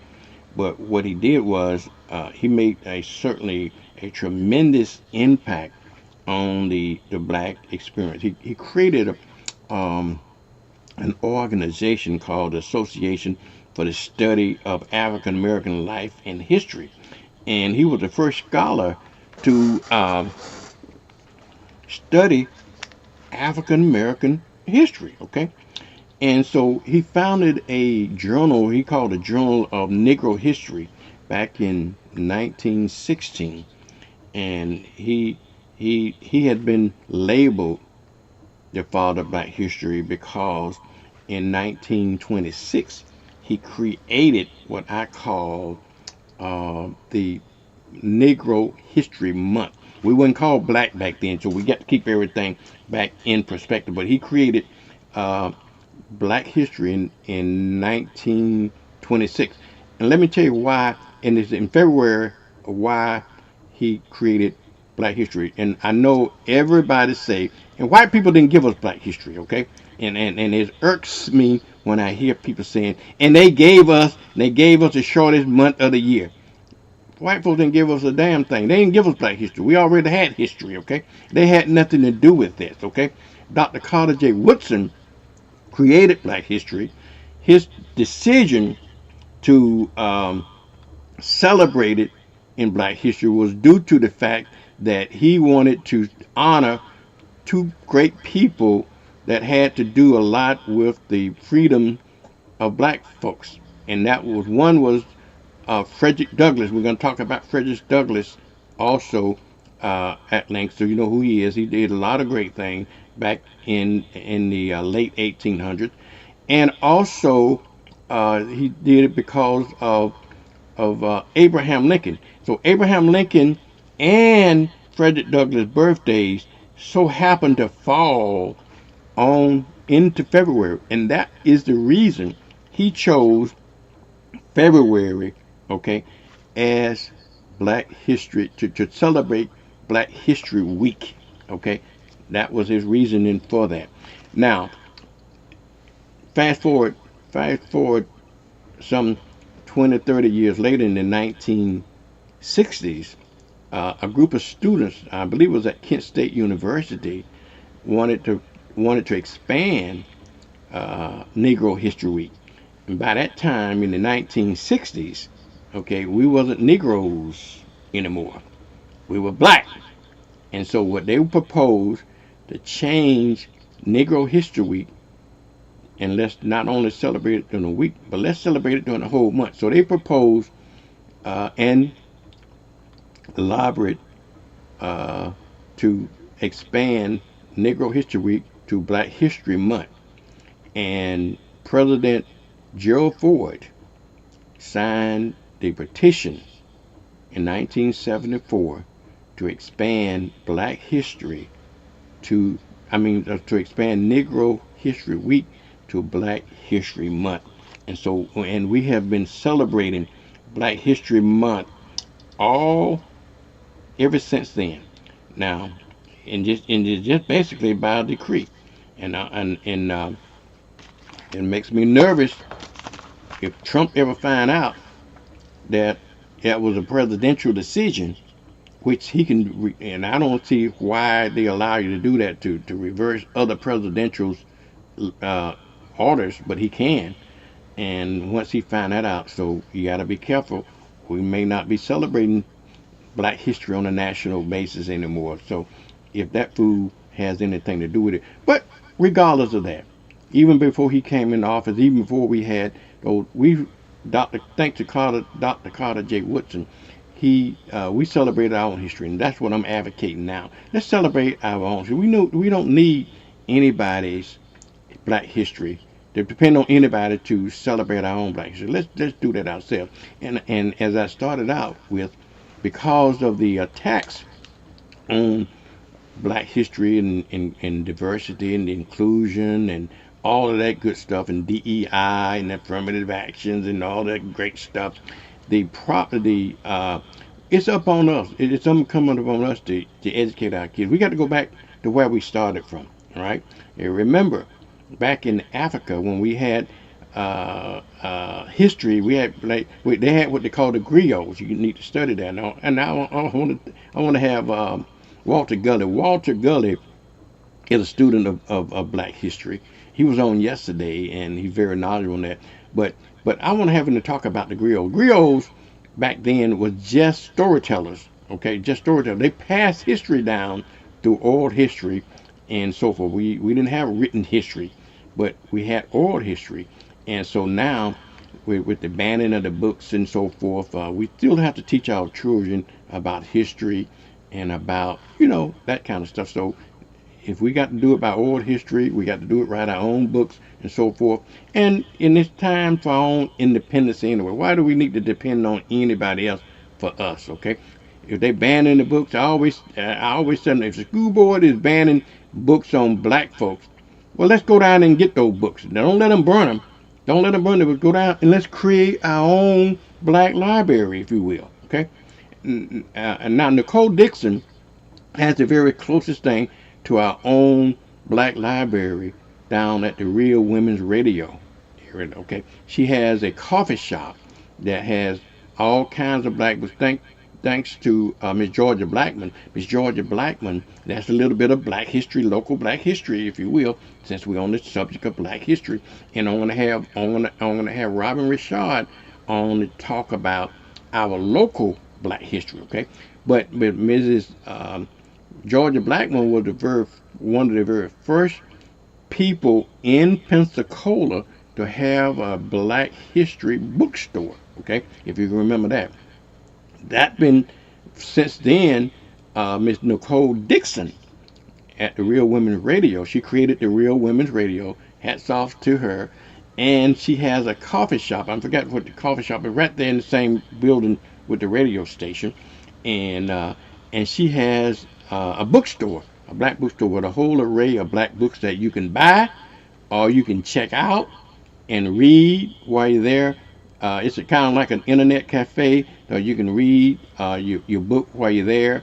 You buy your coffee, enjoy yourself. So if folks want to ban books, donate them. Don't ban them. Don't burn them. If you don't want them in your library, donate them to Black folks. Donate them to Nicole. Let's start an initiative.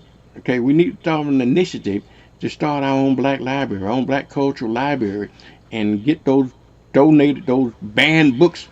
Put them in our library. That's what I'm advocating for, y'all. So if that sounds crazy to me, help me out. I got a lot of crazy ideas nobody seems to care about but me, okay? Care about but me. And one of my other crazy initiative is also renaming the street in Lincoln Park, Ontriner Street. Because you know the history of Ontriners and Black folks. But yet they got a street coming down down in the middle of Lincoln Park called Antrana.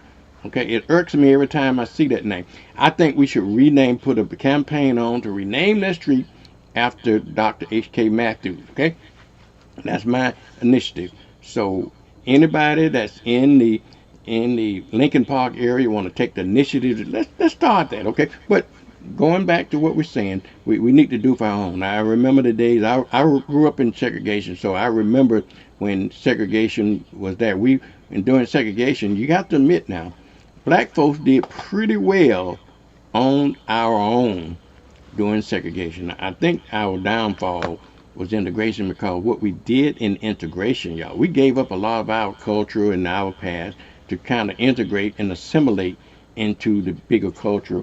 And it's okay to do that. I'm not saying that's wrong to do it. What I'm saying is, but we still should have held on to our own culture and our own heritage and everything like that. Okay, I really do feel that way about it. So that's my spiel on Black History. Black History is coming up in February, so we want to make sure we celebrate Black History in February. But I think we should celebrate Black History 365 days a year. Okay, we should teach Black History 365 days a year, and that is exactly what I'm doing at WBQP TV and WBQP Radio. Okay, is that I got a segment of Black History. If you ever looked at, I know most of you don't, I'm probably not good enough for you because I'm not Channel 3 or somebody like that, but if you drop your pride and start watching WBQP,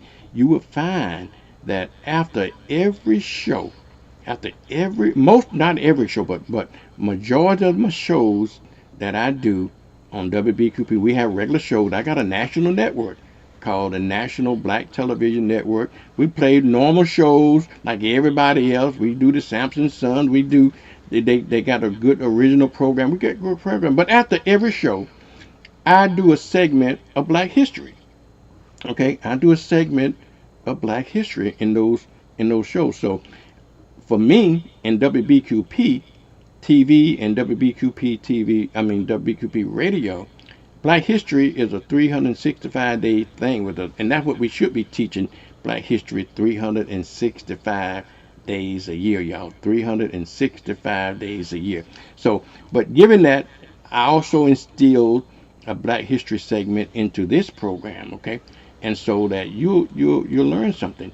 And again, one of my mantras is that it's to educate. I don't just entertain you. This is entertainment process. But not only I want to entertain you, but I want to educate you and I want to inspire you when you look at this. You got to look at WBQP. All right, y'all, let's go to a Black History moment. And when we come back, we talk about it. Hopefully, we're going to be talking to Sheriff Chip Simmons at around the 8:30 time frame. Okay, so he can tell us what's going on in law enforcement around Pensacola. Now, my hat's off to Chip Simmons. I vote, with full disclosure, I voted for, I'm a Democrat, but I voted for Chip Simmons, okay? And I voted for my county commissioner and Commissioner 2, Mike Coulter. Y'all had some issue with Mike when Mike proposed that street, okay? I didn't agree with that either, Mike. But I agree with Mike because Mike is a great, decent man. I support him. He's been probably one of the best commissioner in my district I've seen, so I support him. But anyway, hopefully I said all to say that when we come back after the Black History segment and after the commercial break, hopefully we'll be talking to our illustrious sheriff, Chip Simmons. He used to be the city chief of Pensacola, the chief of police at Pensacola, Florida. So we got a lot of history with Chip, and our community has a great relationship with law enforcement, unlike it was years ago. Okay, but anyway, let me go to my Black History segment, and we'll be right back, y'all.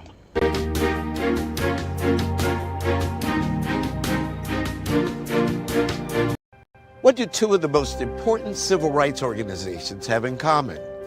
Meet Ella Baker, the brilliant black woman whose ideas and careful grassroots organizing helped give birth to Dr. King's Southern Christian Leadership Conference and to the Student Nonviolent Coordinating Committee.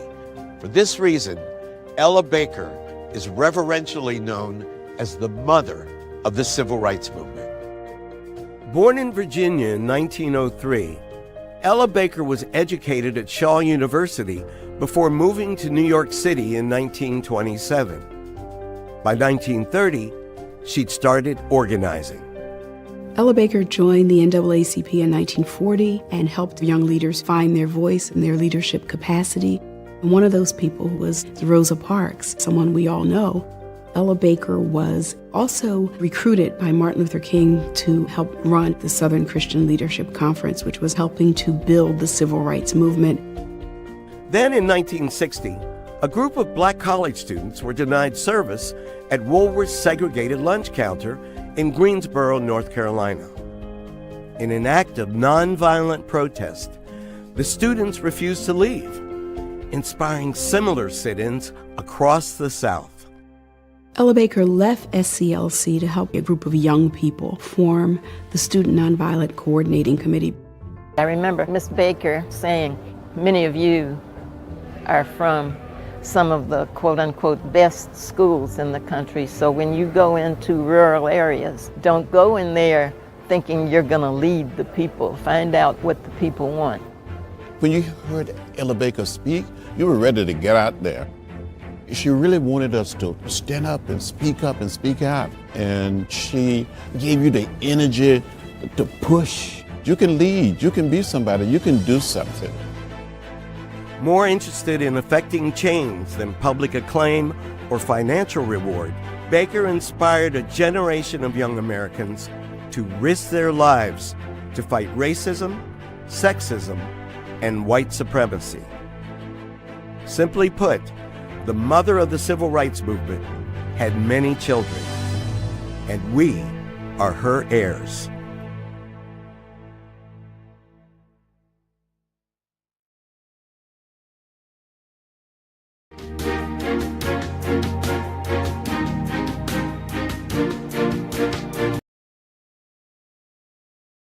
All right, y'all, that was a moment in Black history. We want you to be educated and learn a little bit about Black. If you watch this show long enough, you're going to learn something, okay? You definitely will learn something about Black history, y'all. You sure will.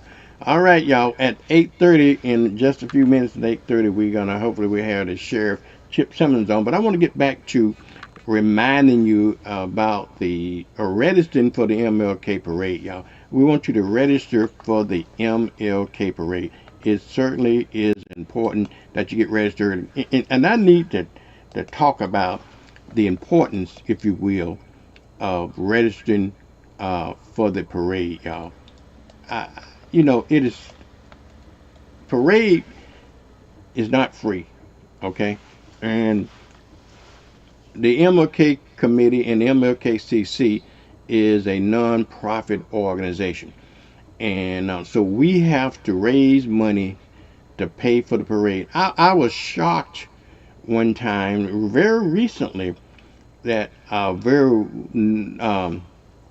known person here that I thought should have known, but they didn't know, that they assumed that somebody else was paying for the parade. They thought somebody gave us money to put on the parade. It takes tens of thousands of dollars, okay, and literally tens of thousands of dollars to put on the parade, okay? And we depend on the entry fees of the parade, and that's why we want you to don't put it off to the last minute. I know a lot of you want to put it off to the last minute for the parade, but we actually need, and there's no profit to be made, and we are as a non-profit organization, we can't make profit anyway. But if any excess money that we have for the parade, we usually donate it to a scholarship, or lately though we didn't have enough money to donate to a scholarship. We either just had just enough money to cover expenses, or we had a shortfall. But if we have anything left, what we do is just save it in the bank until the next year parade. It certainly is not going to be very much money left over. And let me give you an example of what I'm talking about, okay? and we have to raise money for the parade. I'm one of the things since I got involved with the parade. Did you know? Did you know we pay about $4,000 just to have porta potties, $4,000 just to have porta potties in the parade. That's just one expense, okay? One expense. We have to pay the city fees for permits for the city. You know, we used to now to the city's credit, and to the city's credit, we used to get some courtesy from the cities, but lately the city is now charging an additional $2,000 fee to have parades, and the reason they do that is because the city has to spend hundreds of thousands of dollars to put on parades. They got an expense too. And you say, well, where the money goes? Where the money go? Well, the city has to. Number one, it's a holiday.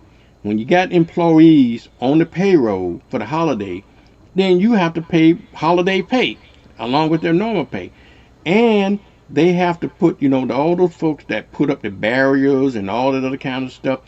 Expense that goes in that. So certainly we understand that, and so therefore they're passing the cost on to us. So we have to pay that fee.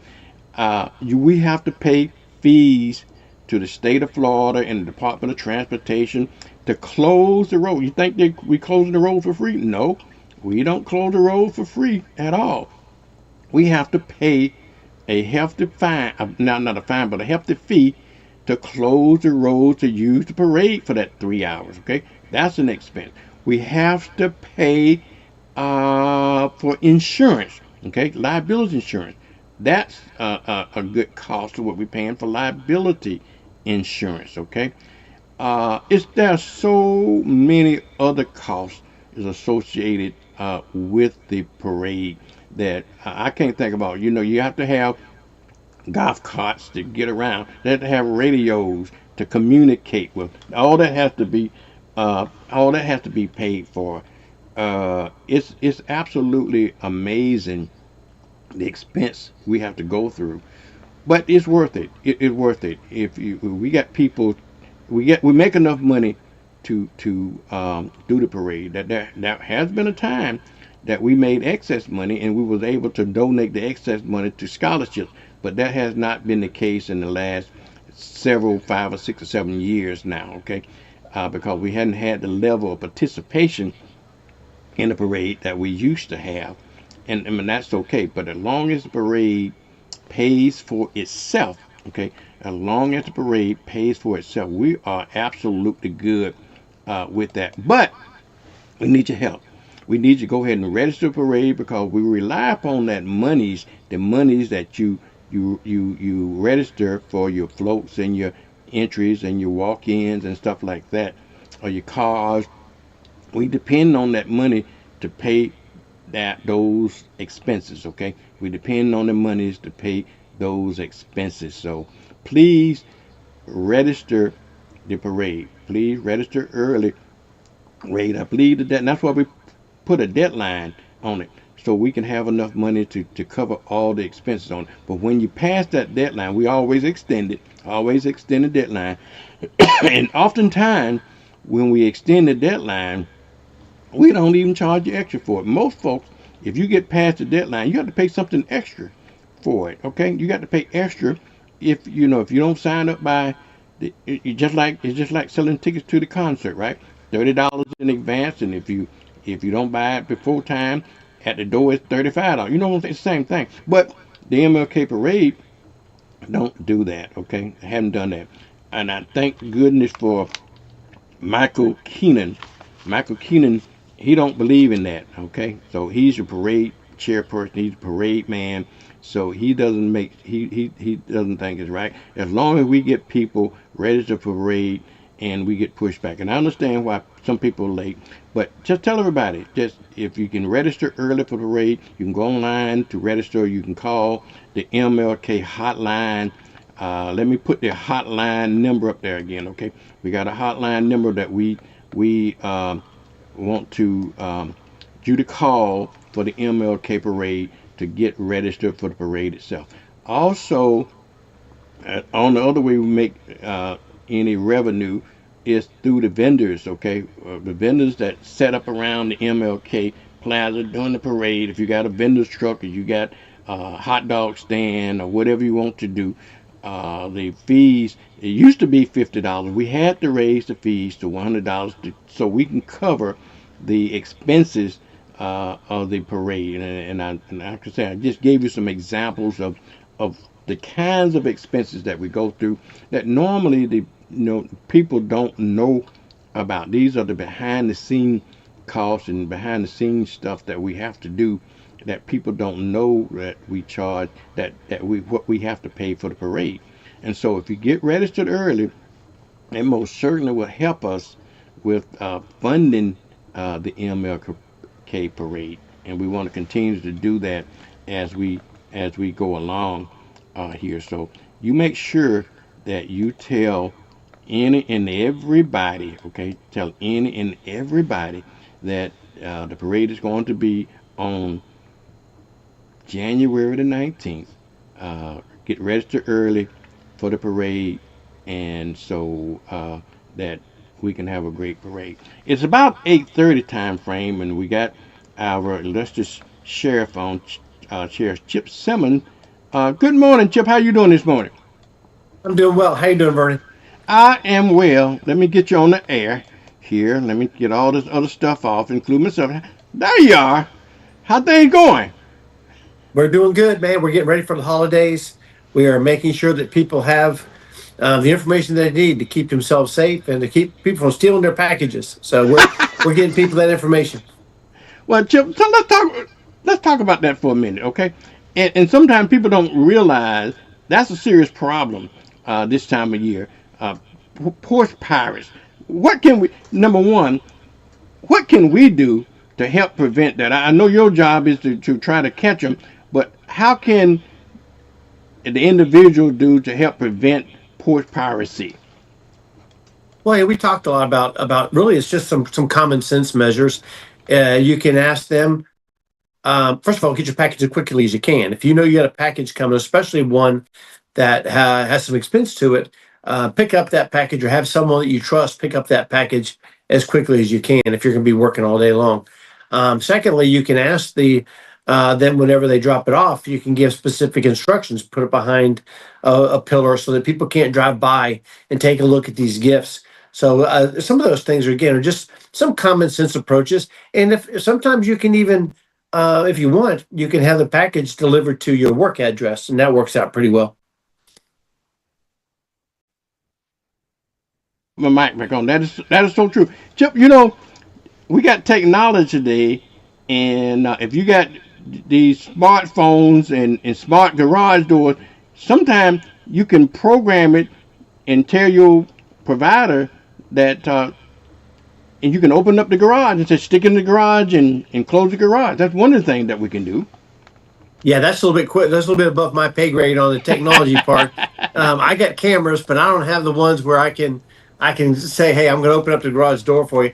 And I'll be honest, for someone like me, I'm almost always in a meeting somewhere or talking to someone, doing something. So I might see them arrive in my driveway, but I don't know that I have time to go to my phone and open up the garage door. But yeah, you absolutely can do that. And you can also wait and see. You can have this, the alert on your Ring doorbell or whatever doorbell cameras you might have, so it notifies you. And then you just call your neighbor or call your friend or call your, I'll call my wife. Says, hey, go outside and get that package because it's something that we really want. So and also, you know what? It's always important to have a relationship with your neighbor so that they can always look after each other. And if people's acting suspicious, give us a call. We'll be glad to contact somebody and to ask what they're doing and ascertain whether they're up to no good. Well, you're absolutely right. Have a relationship with your neighbor, and that certainly would help. Yeah. Yeah. So again, that's what we're doing. It's happened since Thanksgiving, really, and we're just also, Thanksgiving we had a shooting, and luckily it was not a fatality, but we had a shooting with some friends that I gathered for Thanksgiving. And it's just crazy to me that people can't get together and enjoy the season when you're supposed to be glad to see your relatives and your friends you might not have seen in a while. And so we're also recommending that people will be patient, right? Let's not overindulge, and so you can have an uneventful with regards to criminal activity, an uneventful holiday season because we got Christmas and we got New Year's right around the corner, and so we just want to make sure we remind everyone, don't let a split second decision with with your life, but also mess with the holiday season itself. Yeah, Chip, is it true that crime kind of spiked this time of year? Certain crimes do. I mean, we just talked about the packages and thefts and stuff, and there are people that are trying to take advantage of people. There are people that will try to break, car burglaries whenever kids are out of school. Unfortunately, that we have an uptick in our car burglaries. We made arrests earlier this week about three. We arrested three. We're looking for one more. Three young men that were stealing cars, and they had guns, and we ended up arresting them and seizing the guns. One of which was stolen that very morning. So we have a spike in our car burglars. We have a spike in our thefts, and specific. And we also have a spike, sadly enough, in our domestic calls, as I just mentioned. We have families sometimes can't get along, and they drink too much, and they decide that they're going to take it out in a violent manner, and that's not cool, and we're not going to tolerate that. So again, there is a spike in it, and just something we've been dealing with for years, ever since I've been in law enforcement. Yeah, and unfortunately, and I think from a law enforcement point of view, the domestic violence thing is one of the dangerous things for officers to interfere with. Is that right? It has always been that way. We always have situations where a deputy or a law enforcement officer will go to a call and it's unpredictable, right? It's something that you don't know. You're usually there by yourself, and you have family members, and at one point they'll call us because we mad at someone else, and as soon as we get there, they all turn on us. It happens a lot, and so when we go through police academy, we're always told these can be the most dangerous situations you have, and that's why we send it back up as often as we possibly can, because of how dangerous these situations can really be. Yeah, one of the things, turning the page here, one of the new laws that took effect in October the 1st that got a lot of people up in the tizzy right now is about the new license plate tag law. Let's address that for a minute, if we will. Well, I mean, I'm kind of at a loss why it's such a popular thing. You can never obstruct a tag. There's always been an obstruction of tag. I think that the state statute as more or less defined it more of what you can and can't cover. But it's as simple as this: we have to be able to read your tag, and we have to be able to read the little sticker that they put in their tag with a year on it. And that's been the same way. I mean, since I've been in law enforcement. So we put something out on our website because we found out that people were asking a lot of questions, and people were really wondering what changes they need to be worried about, because a lot of people have those dealer like covers and stuff, and you can have those. The Florida Sheriff's Association sells those, and they give them out to the people that donate so much money. And so we just cannot cover the letters or the numbers, and it cannot cover the little sticker. Now, I think that one of the things that gets them is that some people put like a clear plastic thing over the entire tag in an effort to stop, like the city of Pensacola has red light cameras. We don't have them in the county, but the city of Pensacola does, and a lot of other municipalities and counties do that. And so that they've straightened out the statutes so that you can't cover that. You can't spray it with some kind of weird spray. You can't put a clear cover on it in an attempt to to avoid getting a ticket if you run a red light.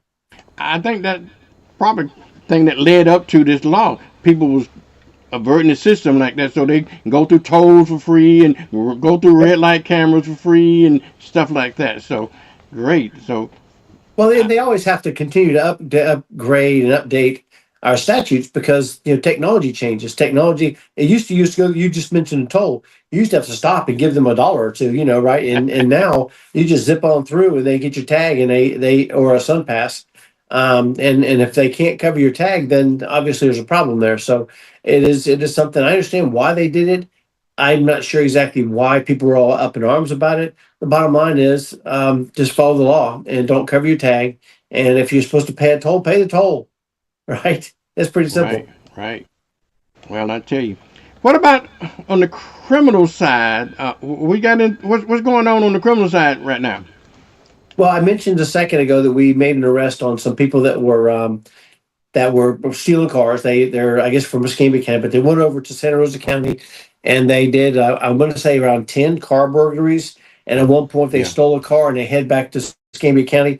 We got the word where the car might be heading, and so our deputies were out, Johnny on the spot. They saw the car and tried to stop it.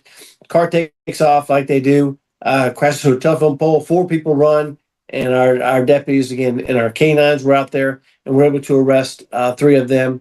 And one of them, get this, one of them was already had warrants on him for, I think it was a juvenile, 17-year-old. He had warrants on him for failure to appear based on 11 other charges. So he already had 11 charges he's waiting to go to court on, doesn't show up, and now we arrest him again for car burglaries and guns. This is something that we deal with quite a bit, that repeat offenders. It's something that we need to make sure that we address. We talk to as families. We talk to them as as a community and said, what was it going to take to stop these juveniles and sometimes young adults from going this direction, because they're going to end up causing themselves some serious issues with regards to getting jobs in the future, getting a quality education, or even raising a family. That kind of reminded me of an old joke one time about the cop, the guy that outran the cop, and that before the days they had radio. Once they got radios, then they said you might outrun me, but you can't outrun Motorola. So people have to remember that. Well, yeah, I mean you can't outrun technology, and that's making things a little bit better for law enforcement.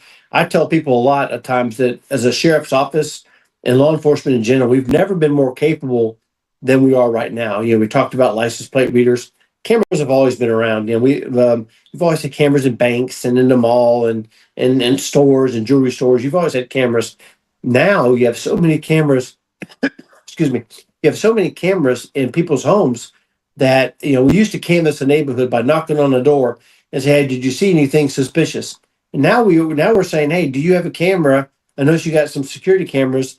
Can you look and see if you might have caught something overnight or the wee hours of the morning?" And so things are, as I mentioned earlier, we've never been more capable as an agency here in Escambia County with regards to manpower, regards to technology, in regards to enforcement and engagement. So things are going good. What about you talking about technology? Y'all got some technology now that you can hear gunshots. Talk about that technology. What's your Shot Spotter program, and what it is it's microphones that will or the ability to identify a gunshot. Actually, the Shot Spotter program was funded through a state grant, right, for 3 years in a row, and now the governor vetoed that for the next year. So we don't actually have that right now, but it is something that we just added to our real-time crime center. So it's not going to affect us that much because we're oftentimes there pretty quickly anyway. It was something that if you're going to pay for it, if we didn't have to take it out of our budget and we didn't have to take it out of our personnel budget, then we would certainly welcome it. But it was just another piece of that technology puzzle that I spoke of earlier, where it's cameras that are tied to Shot Spotter program, tied to sometimes there are people's home security cameras that we can't access those, but we can. They do let us know that they have cameras, and then we can email them and they can check their cameras themselves. So all these things work together in what we call our real-time crime center, and it works out. And so far, it's working out very well. I talked to my partners in law enforcement and other sheriffs in the state of Florida and throughout the country, and we talk about it being a game changer with regards to to crime. We're working another case now. We may be able to solve it here shortly. Whereas we're taking this piece of video and that piece of video, and we put them together and with good police work, and then ultimately we can make an arrest on some very serious charges, very serious crimes. In some cities and some municipalities, they got what they call a central kind of camera unit. Do we have that in Escambia County? That you got a a central system that you can monitor cameras around the city and around the county? We have a real time crime center right here in the sheriff's office, but there's also the for roadways. Canby County has one where they partner with the state on traffic flow cameras and stuff like that. So you get both of them working. I say in conjunction with each other, but they're both working for specific reasons. One is again to aid in traffic flow and the timing of lights and that sort of thing. And then you got the one that we have where we have real time feeds from our various license plate readers, from our various cameras that we have, and then from we have a partnership with the city of Pensacola, the mayor's office, and the city of Pensacola has actually embedded a couple of employees here in our real time crime center. So we do have that, and the county has that as well on with regards to traffic flow. All right, let's talk about this. Talking about new laws. They just passed a super speeder law, and I just reading and reported this morning about some fool driving on Highway 29, right about 9 miles, done 102 miles an hour. Talk to us about this new super speeder laws and what we can expect, what the fines are, and people don't do something as silly as that. Yeah. A super speeder. It's called that because it's someone that's not just speeding, they're super speeding, right? They're going 50 miles an hour over the speed limit, or they're going 100 miles an hour. And when you're going 100 miles an hour, I understand cars are better than they used to be, but you can't control what darts out in front of you, especially up there on 29, like this gentleman was going. You could have a deer, you could have a wild animal, a dog, a cat, anything, and your reaction time is a lot less whenever you're going 100 miles an hour. This is not NASCAR. This is not Indy 500. Our cars aren't designed, our roadways are not designed for an individual to go 100 miles an hour. So the legislature has enacted this law. And here's the thing, you mentioned fines. You can go right to jail. A lot of times people think I'm just going to get stopped and get a ticket. But if you're, in this case, you're talking about the Highway Patrol got him. You can see there's a mug shot, because when you're doing over 100 miles an hour, they put the cuffs on you and you go straight to jail. Don't pass go. You go straight to jail. And that's some very serious ramifications for speeding. But think about that. You're putting yourself at risk. You're putting the people that are in your car at risk. And you're certainly putting other drivers at risk when you're going that fast. And it doesn't, I mean, how many days do we go without hearing of a serious crash or even a fatality? And so something's got to give. We have to start, as a community and as all of us driving on our roadways, we have to make the decision that we're gonna be more concerned about safety than what we've been in the past. So I think it's a step in the right direction. We haven't made an arrest on super speeder, but clearly they're here in Escambia County. And the Florida Highway Patrol, obviously, they're tasked with a lot of traffic enforcement while we're answering other calls for service typically. So it's we haven't made any, but we certainly will. And if you're doing 100 miles an hour, we're going to put you in jail. Chip, I know under your leadership, and I'm not sucking up to you, but these are facts of facts. You have been so involved in the community. I can remember, Chip, when I came here in 1972, that was a commodious relationship between the black community and the sheriff office. Under your leadership, you always involved in the community. You everywhere. What you got on the agenda for the Christmas holidays, and tell us y'all's involvement for Christmas. Well, you'd think that we'd have like a little bit of a break during the holidays, but today we do our annual shop with a cop. So we work with the school district, and they provide us with names of kids that might be, their families might be struggling a little bit, and they might, otherwise not have the Christmas that we can help them with. So today here at the sheriff's office, we're going to have shop with a cop at 3:00.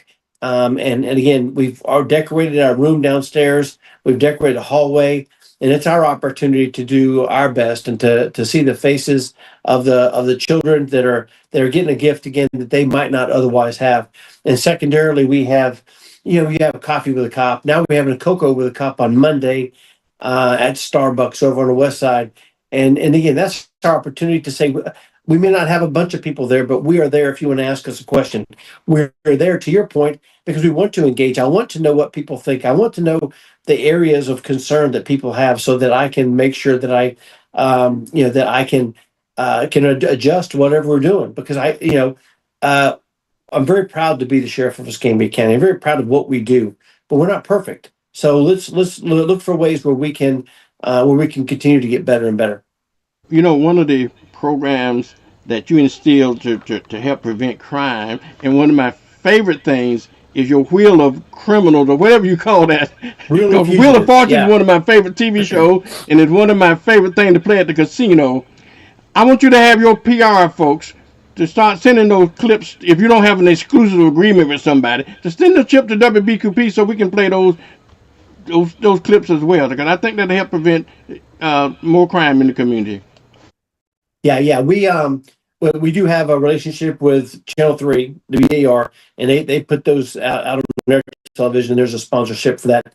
Bob Todd Toyota does a good job of sponsoring that. So there's no tax dollars being used for that, which, again, if we can do things like that, we can get the bad guys off the street, and it doesn't cost the taxpayers dollars, then I'm all for it. Let's continue to do that. That's why we started our Escambia County Sheriff Foundation, so we can raise money and do things like our Blazer Academy and our mentorship programs, and nothing comes from the general fund. The general fund dollars can continue to go to deputies and boots on the street, if you will. So I'll have to double check and see our Wheel of Fugitives, if we can get that video to you. So. But it works out very well, and people love that. Okay. Now, one other thing, and then I'll let you go, that I think you're doing, and that you're saving taxpayers money, but you're changing the color scheme on the cars, which makes a lot of sense to me, because instead of painting the whole car green, which you have to pay out of your funds to do that, you can save money. Talk to us about the changing of the color scheme on the cruisers.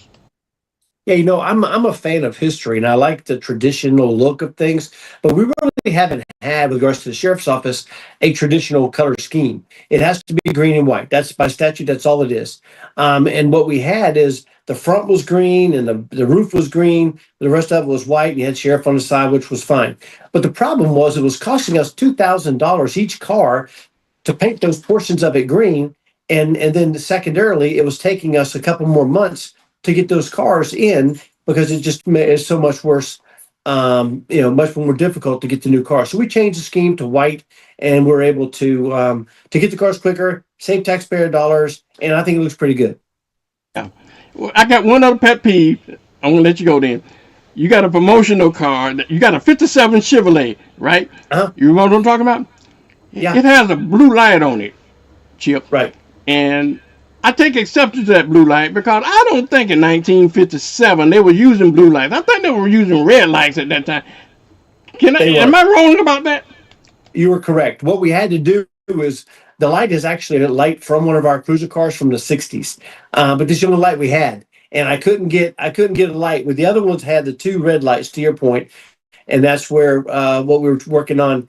We actually tried our best to get it to resemble what a cruiser car would look like, because there are very few pictures. And back then, the sheriff's office had a road patrol. I don't know if you probably don't remember it, but they had a road patrol. I do. There was a triangle thing on the side. I wanted it to look like a car would have looked if we had the money, right? And so the foundation purchased the car, no taxpayer dollars, and you were correct. The light was not blue. The light would have been red.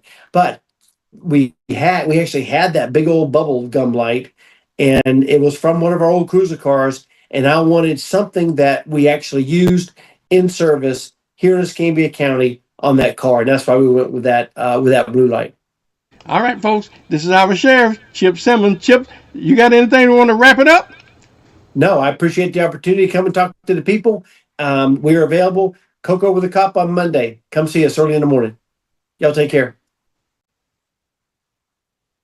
My mic. Okay, thank you so much, Chip. We appreciate you, and we'll see you next Friday. Okay. All right, y'all take care. All right, you too now. All right, y'all. That's Sheriff Chip Simmons on the Escambia County Sheriff Office. It's not the Sheriff's Department, not the Sheriff's. It's Sheriff's Office. Okay. All right, y'all.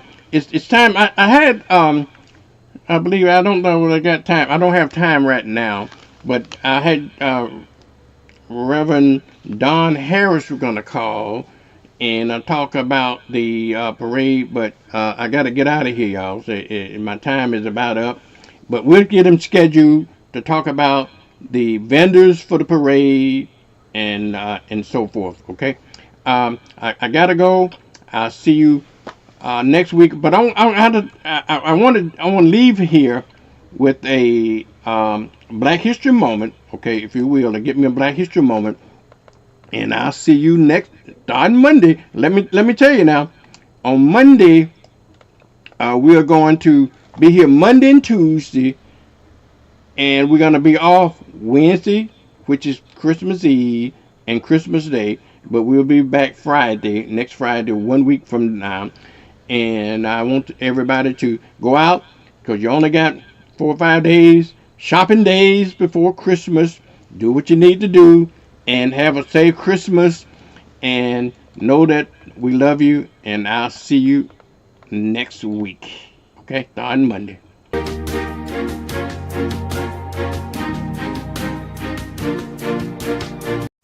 Frederick Douglass.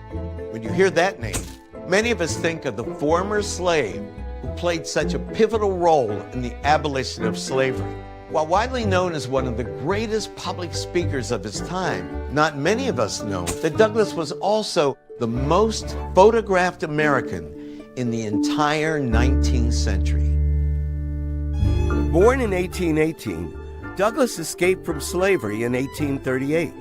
He became a paid traveling lecturer for the abolitionist movement in 1841. Photography came to this country in 1839, 1840. Black photographers and white photographers opened up studios, and so it became the medium of choice because it was accessible for people. For the first time ever, the poor servant girl could now have a portrait of herself that surpassed what the most powerful king or queen could have had 10 years ago. Douglass saw photography as a way to reclaim the image of black people, long viciously caricatured in racist stereotypes. If a camera accurately photographed black or white, a man or a woman, it captured the equal and essential humanity of that man or woman. His lectures would take him to every corner of the North and even across the Atlantic to Great Britain, and he made sure that he was photographed wherever he went. Frederick Douglass is a master at understanding the media revolution, and specifically photography. Douglass combined his speaking voice with the impact of the wide distribution of his image, enabling him to demonstrate that enslaved black people were human beings. That image, that stunning, virile African-American, that black man, that former slave, became a ubiquitous image. In today's terms, Frederick Douglass was a gifted social media influencer. By the time he died in 1895, Frederick Douglass had been photographed more than Presidents Abraham Lincoln and Ulysses S. Grant. He had also published 3 widely reviewed autobiographies, each of which is still read and taught today.